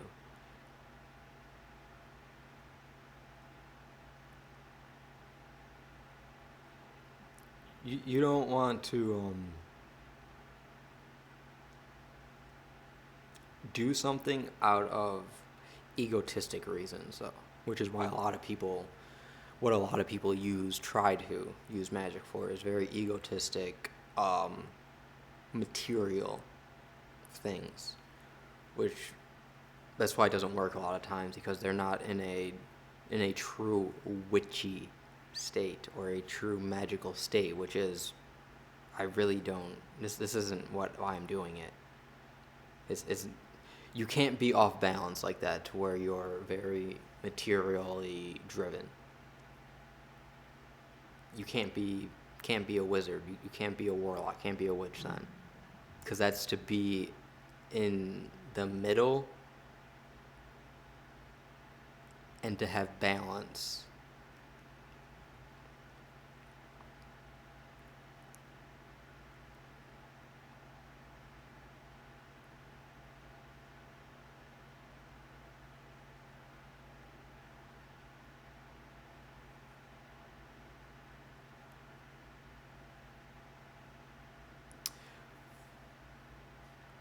Well, I ain't shutting it off the second. What do you gotta show me? That's weird that it won't let you send messages. Huh. That's interesting.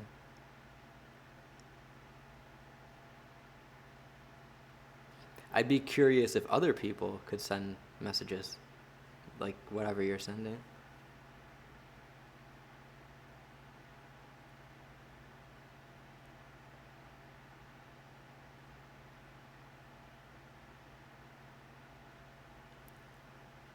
They're used to uh,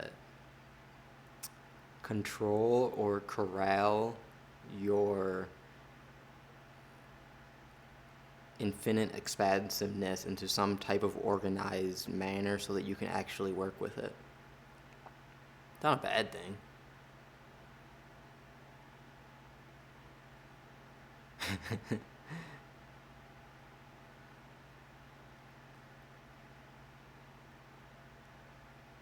I mean, it can be seen as a bad thing, but it's not. Like a spider who builds a web, that's how they do their thing. That's how they live.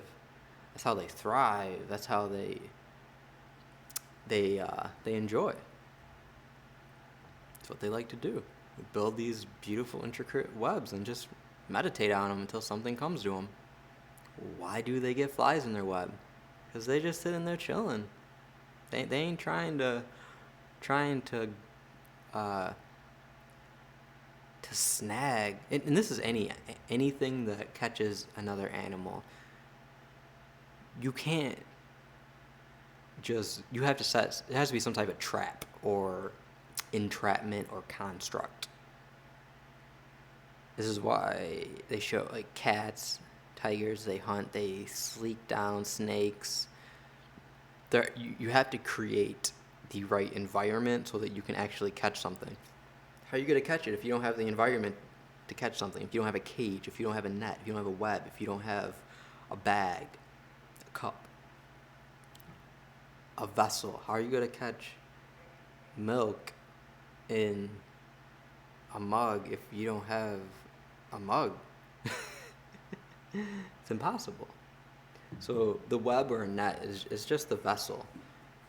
And it's the same as everything. It's just that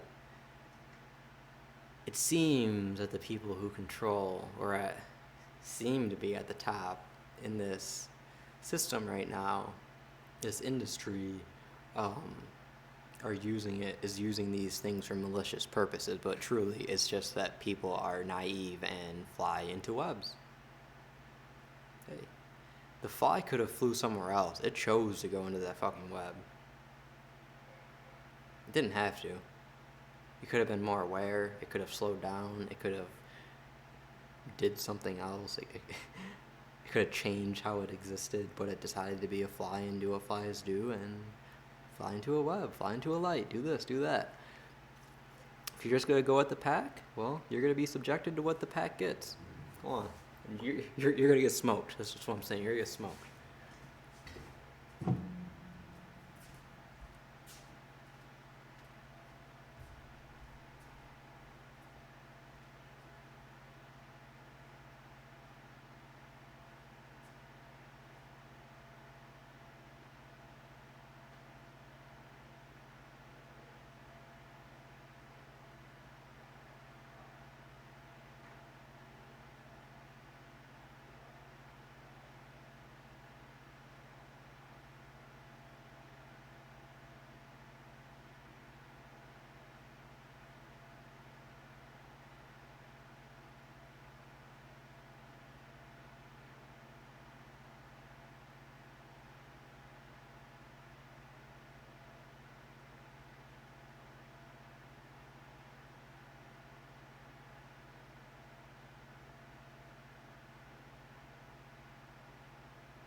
All right, we're back for just like a few minutes, not long, like 3 minutes.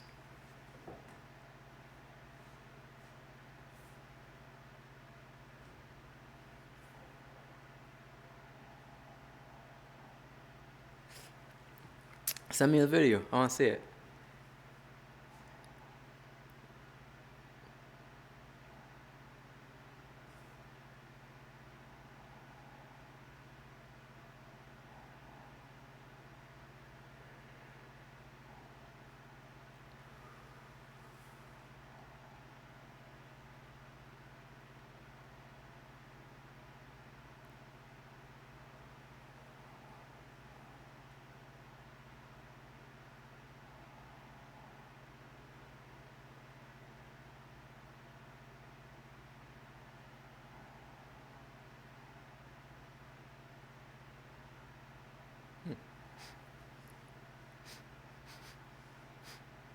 Oh, I don't know what I just got there in my nose. That's an interesting smell.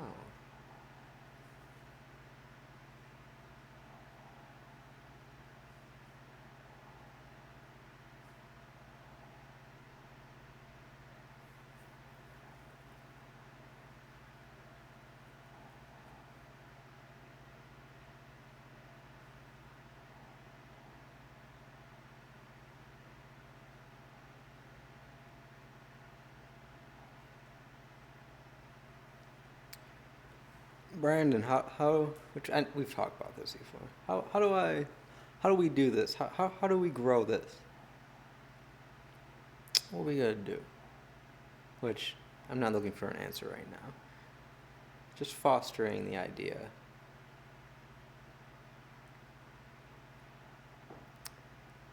To see what you have to offer.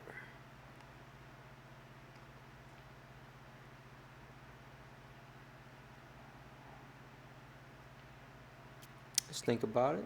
Answer me later.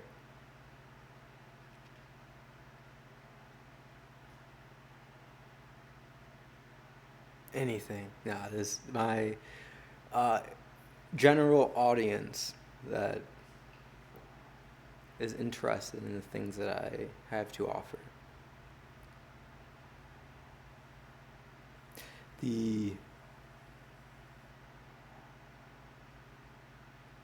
The individuals that are able to attain some sort of enlightenment or attainment from you words that I somehow mashed together with glue.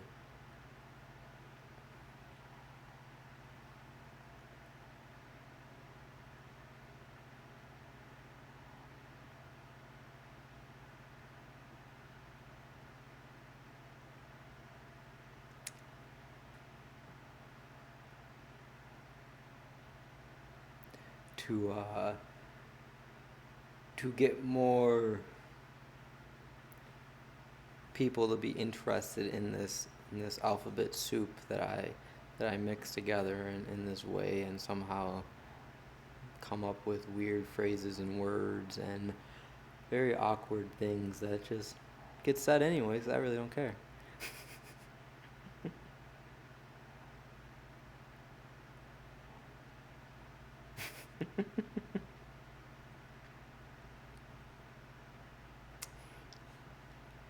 Yeah, I'm casting. I will openly say I'm casting spells. I am. We all are. We're all casting spells. I'm disclosing stuff. I ain't trying to hide it. But yeah, it's like that. We're casting spells to grow people. I ain't trying to link you to me. I want you to go grow your own. Nikki actually just got this plant called. Actually, I don't know what that's called. The mother something. But it's a succulent and it grows on its leaves a bunch of itself, and they actually grow and fall off and grow a whole nother one. That's what I want. That's what I want for my audience, or the audience, for everyone.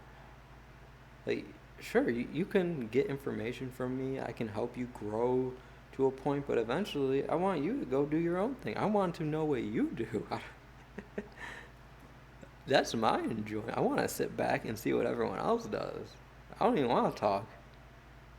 I want to listen to what you guys have to say.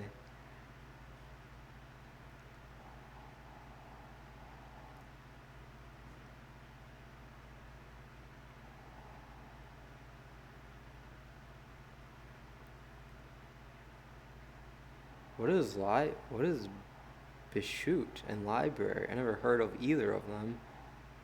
I'm absolutely not going on Facebook. But I'm sure that would work. See, and that's the I, I I I personally refuse to go and start doing social media marketing. If someone wants to do it, I will be glad to offer the tools to do it, but it's not something that I am interested in.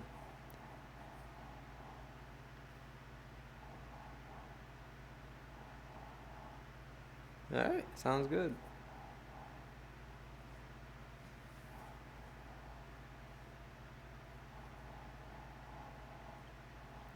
I mean, my first thing is just be more active. Be more active and consistent. Number one. But oh, I didn't know that.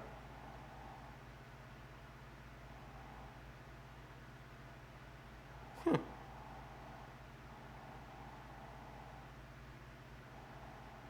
I'll have to look at those.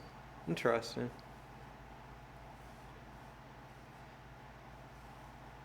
What about have you know about Steam? Have you been on DTube lately? Is that still up there? I haven't been on that service in a while.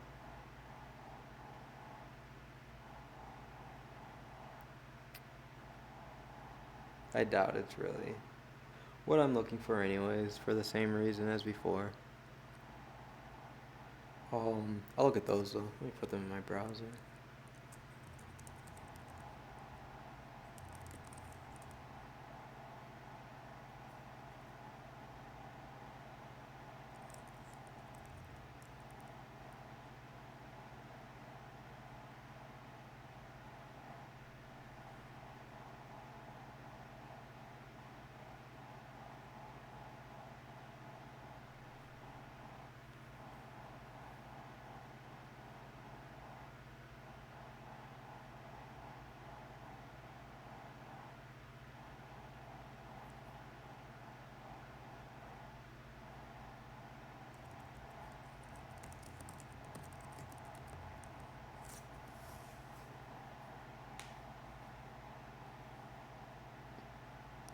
Oh, so this is a blockchain. Okay. Libraries. Is Bashoot have blockchain too? What's what's the website for the library?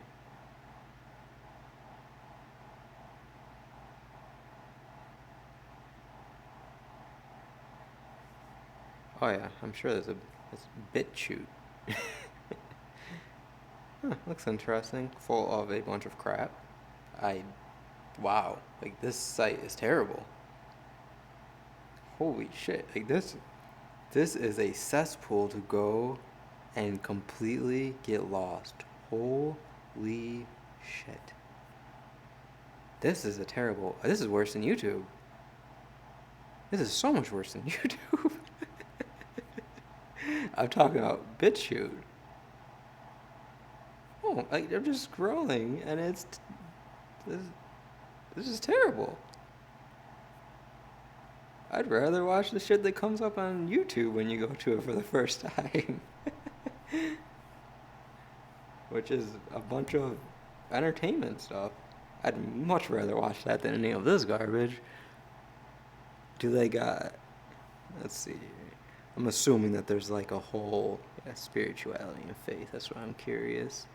Let's see what that's all about.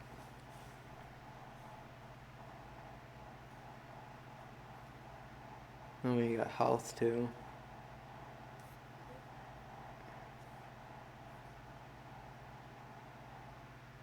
Yeah, I might be able to. I'll upload some of my videos on here. We'll see what they do. We'll spend some time this weekend getting some over there and see how they do.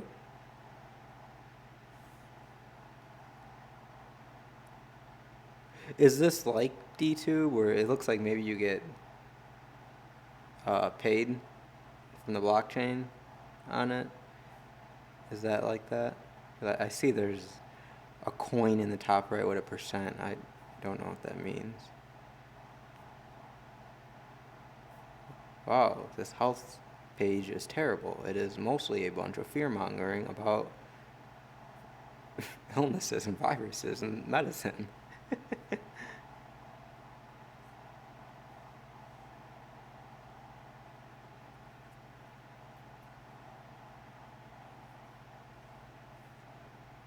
Wait, you can sync? You can sync your YouTube with LBRY?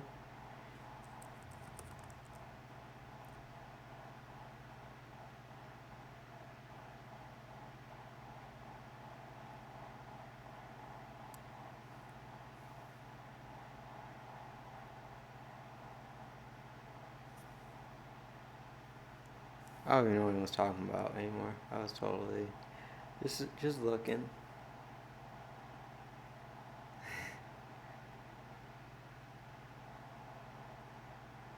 Did it? That's hilarious. I'm not super surprised. How about Steam It? Did Steam It do that? I mean, I guess it's probably still separated by their tags.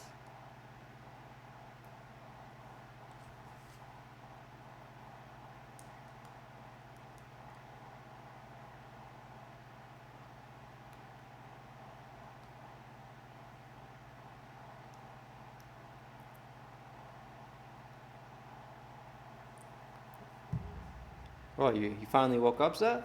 Is that what you're trying to say? You finally woke up? About damn time.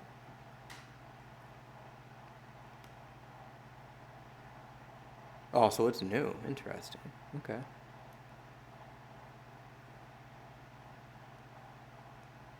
Whew. So how do you, is there, so I'm on this thing right now. Top YouTube sync channels to LBRY. So can you actually sync?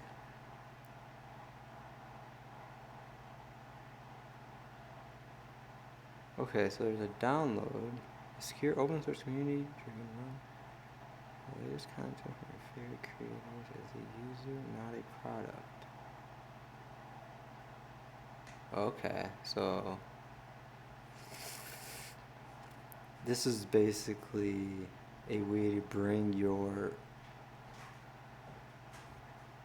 YouTube videos to a place where people can watch them without being sold.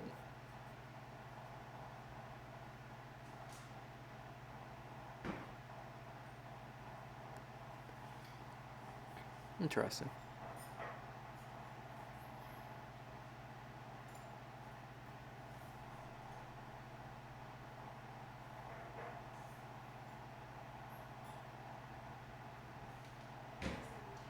I'm more interested in BitChute though. We'll see. You talking to me? Lemon? Absolutely. Yeah, make some elderberry syrup. Make some elderberry syrup.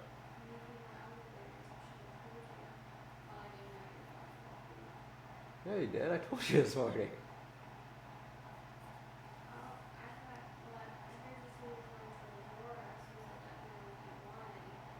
Yeah, I said I'll be by Whole Foods.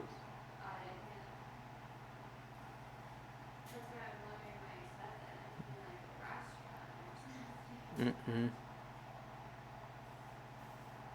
Ooh, that's a big application. 235 megabytes.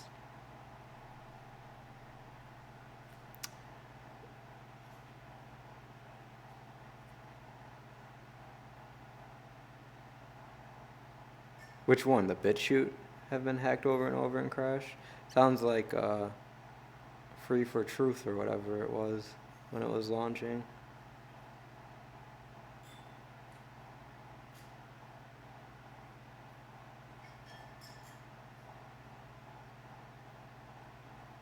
How much is it? Because the thing with the billboard, you have to get the sign made too, at least the first time, because that's yours. So you have to purchase the sign, and then you purchase the spot.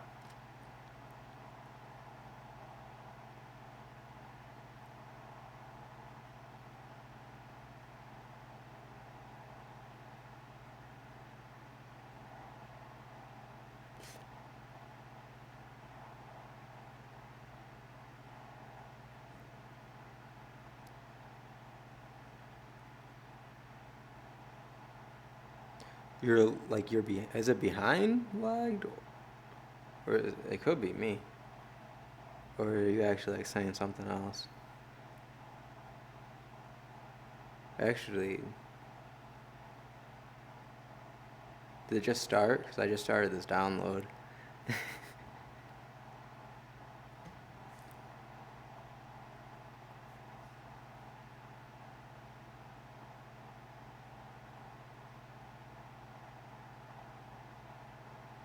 Really, that's interesting and funny. I'm surprised the government has anyone to be able to do that, but I guess from what they like to put out into the media, they actually hire a lot of these hackers after they've done their whatever they've done.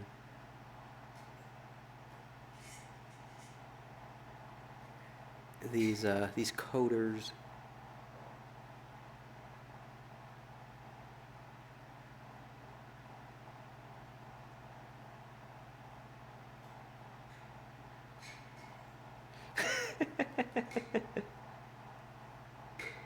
I don't think the sign's that much because it is like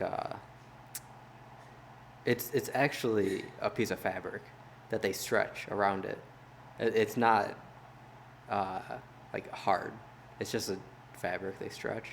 I always used to think that they always painted, which obviously they used to paint them, but I always thought they used to like repaint them when they would redo them when I was younger. And then one day I seen that there was one where the sign was like hanging off. I was like, what the hell? And the only reason I know that you have to buy the sign and you own that is again, you have to store that, or you can pay them to store it if you're not, if when you're done with the billboard, depending on the company that you're using. Or my uncle, this computer store he owns, he was looking. Actually, I think they did get a billboard at one point. Actually, I think he has a billboard right now. And yeah, I overheard him say it one time, something like that. I don't know. Somehow came across my radar.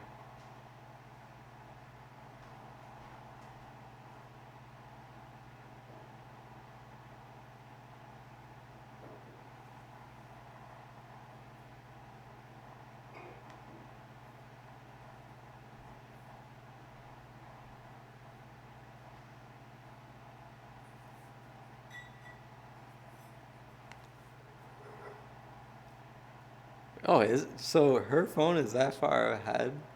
Oh, that's see. I get it. That's interesting. Hmm. Are you on Wi-Fi, or are you both using cellular data? Are you using different carriers, maybe? Huh.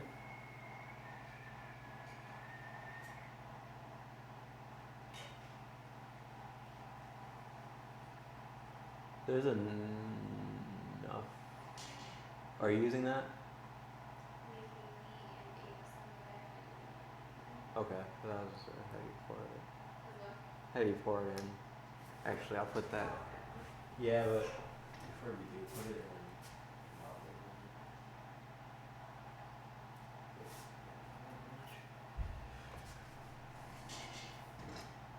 in. Or either that or one of those 16 ounces, either or.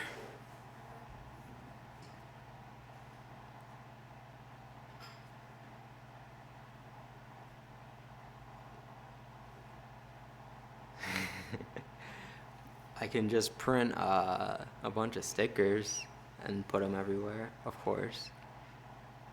I mean, that's just graffiti. I mean, there's always that marketing. That's easy marketing, and it's effective. It absolutely is effective because this is energy work. Yeah, look at that energetically. I could do that. I could do it as I'm going around, just in general.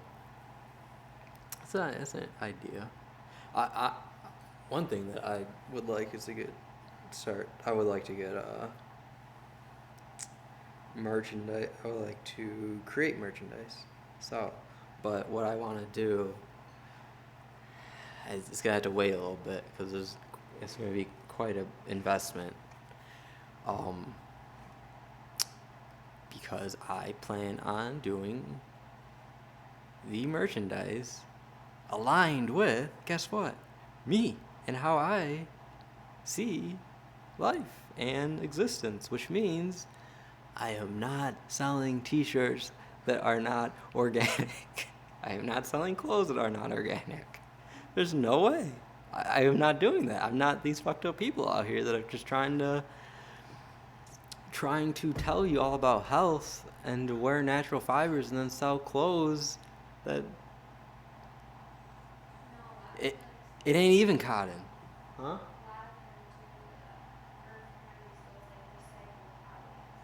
Oh, yeah. Yeah, Nikki just said they do like recycled different things, and it still ain't what people should be wearing most of the time. Time and place for plastic, but people need to ground, so it ain't the time or the place for plastic. We need natural fibers, organic, sourceful materials, which is all that I plan or ever see myself offering, because it's all that I personally would wear, so I would not offer anything else ever. Otherwise, I see it as poisoning myself. I can't give out what I don't use my own. It's broken.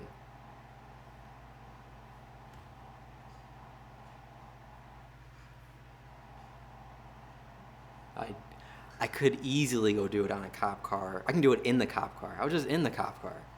You've probably seen me. I could. They probably would have laughed. I know all the cops over at the police station down the street.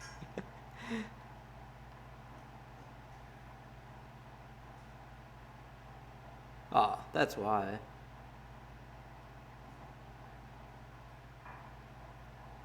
Huh. Oh, that's interesting, though.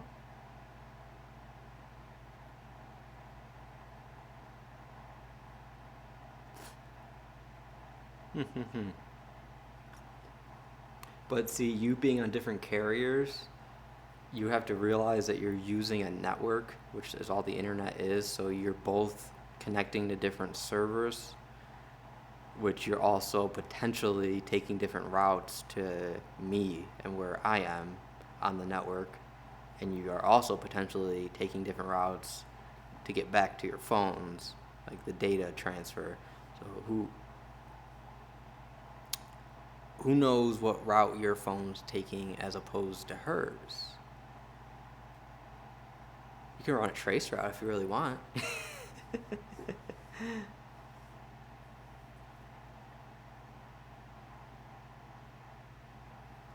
Yes, that's why people do graffiti. You are absolutely correct there, Brandon. Stickers do come off. That is why it is called tagging.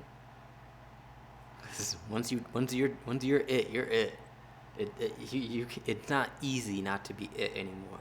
Just like once you become aware and conscious of who and what you are, it ain't easy to get rid of that anymore. Which is why a lot of people who come to that awareness have a hard time dealing and moving on after that point, because it's such a paradigm shift. It completely rearranges the environment and how you participate.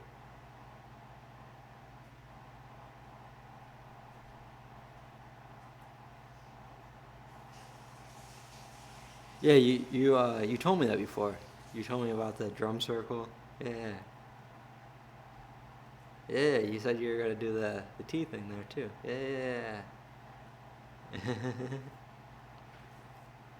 Let's do it. Yeah. Oh, absolutely. Grounding shoes. Right on. You can get someone to make those for sure. Those are. They're not easy. They're not hard to make. You just need someone that's skilled in working with those materials, just sewing and rope.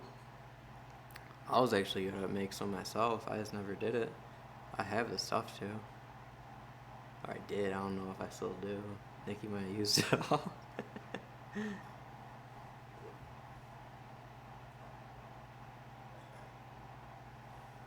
I do have grounding shoes though. I have hemp soled shoes with no other sole under them. That I got off Etsy.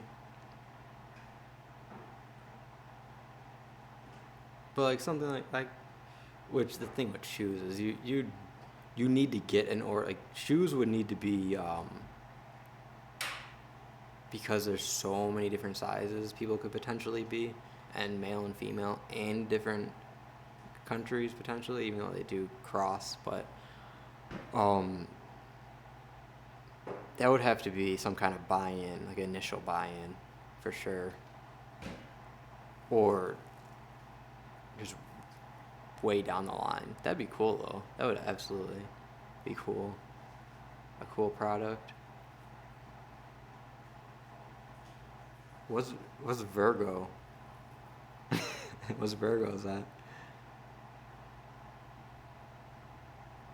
Bloom. When you say bloom teas, you mean where the flowers open in them? That's what you're talking about. Those are cool.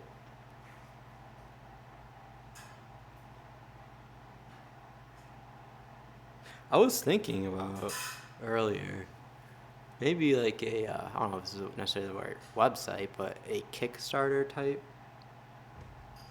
thing. If I could structure it correctly for myself, I mean, why not? People saw an idea of some sort. I am an idea. I just need to organize it correctly so people can see that. Okay, I see what he's doing. I see where he's going with it. He's the product.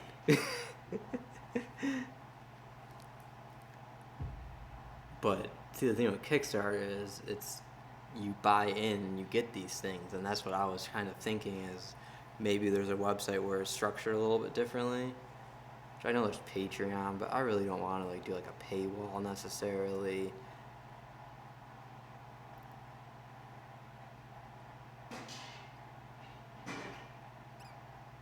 Oh, I was thinking of I was just thinking of ideas of how to maybe get investors in some way.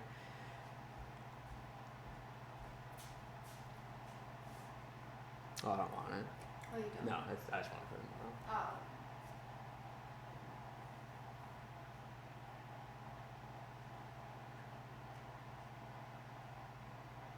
I'm fine when I liver for Mellow back home, okay? Going to cook it right now? Yeah, right now. Said I won't be Yeah, I able know. to, so I'm gonna like if we want to tomorrow.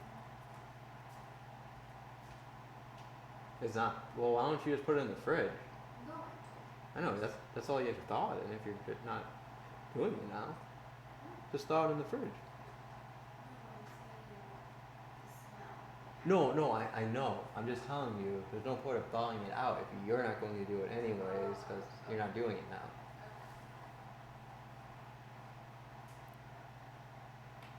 Ah, really? Interesting. Virgos are. Where's that?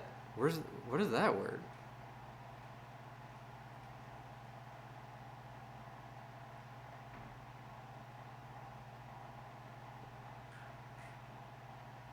Yeah, see, that's the thing is, I don't know what that means when you say that, Brandon, but I own my own shit. That's the thing. I own my own shit.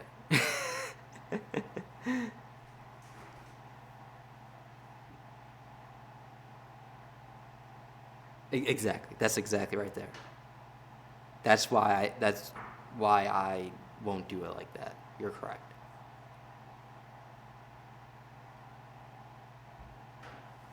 That's no. That's not how investing should work.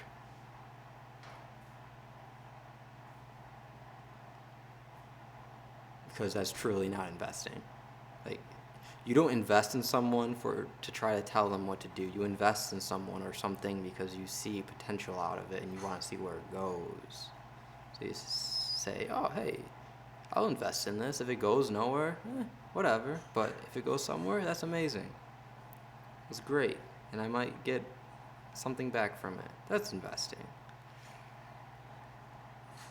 Not this. I want to get more out of it than anyone else."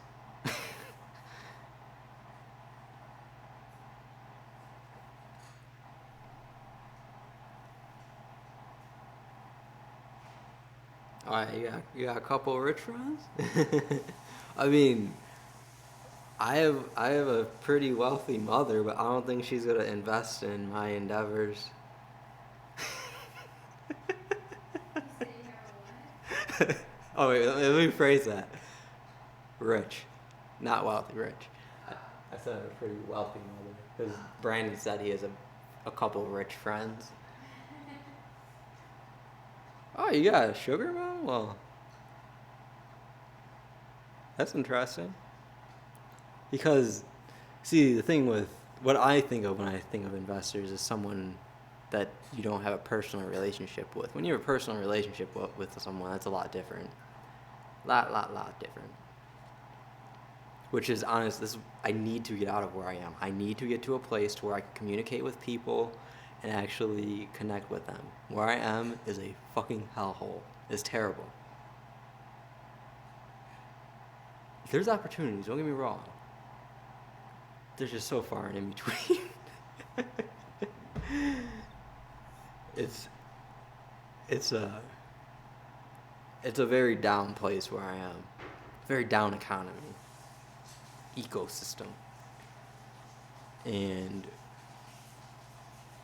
where I feel I am here, it's is hustle and bustling.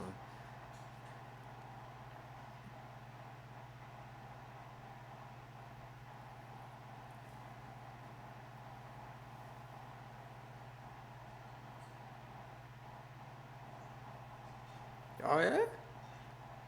Next week. Oh, that's interesting. She's Pisces. Where Oh, I don't get me wrong, Brandon. I'm going. Charleston. Charleston. It's actually Coralston. Coralstown. Coralstown, here we come. South Carolina. Coralstown, South Carolina. I took it over.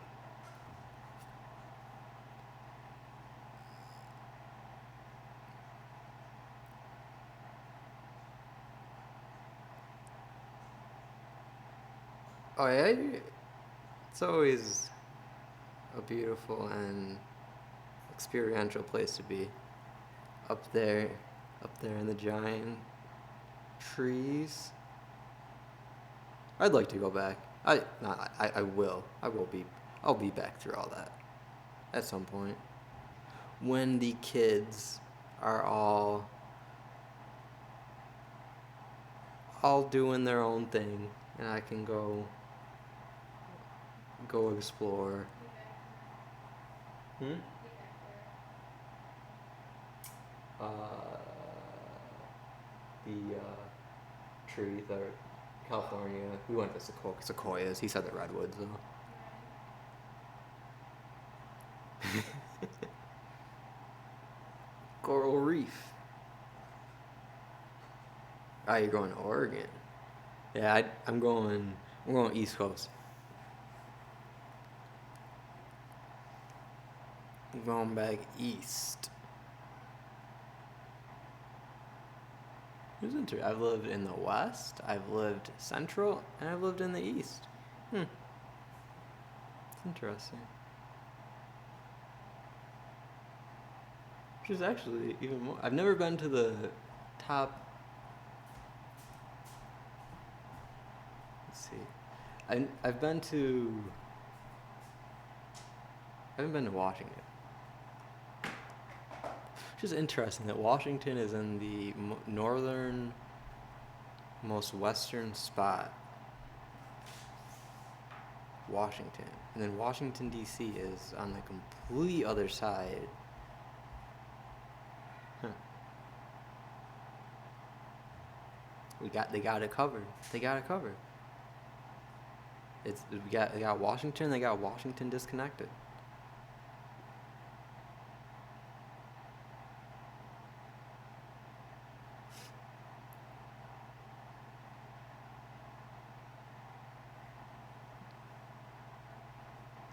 I'm already fostering a career change. It's not even a career, a life change.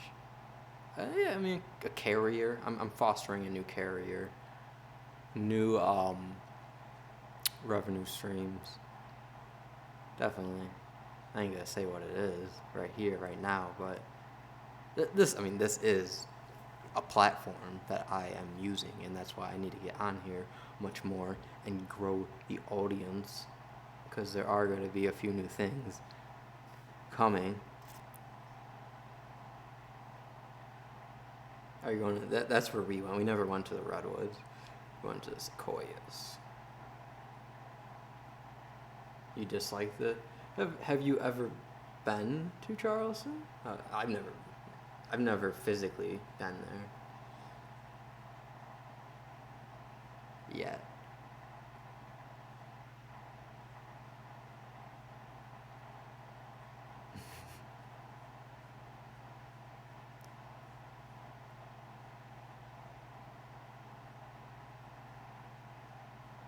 Nope, not the United States. Nope, nope, nope. I don't know what jurisdiction it's. It might be its own jurisdiction. I don't know. It's obvious. I know it's not in the United States jurisdiction. It's in some jurisdiction though, possibly. It's at least in the European Union's jurisdiction.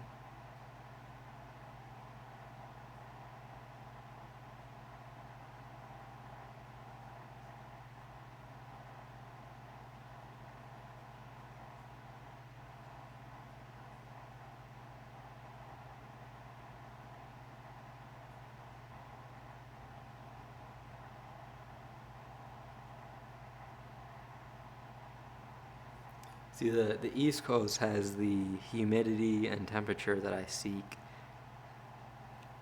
with the land that I see. It has everything. It has everything that I seek in one environment. Let me rephrase it. It's not just the East Coast. It's specific pockets in the East Coast, and Charleston is one of them. There's a few cities there in South Carolina that I was looking at, but I settled on that one.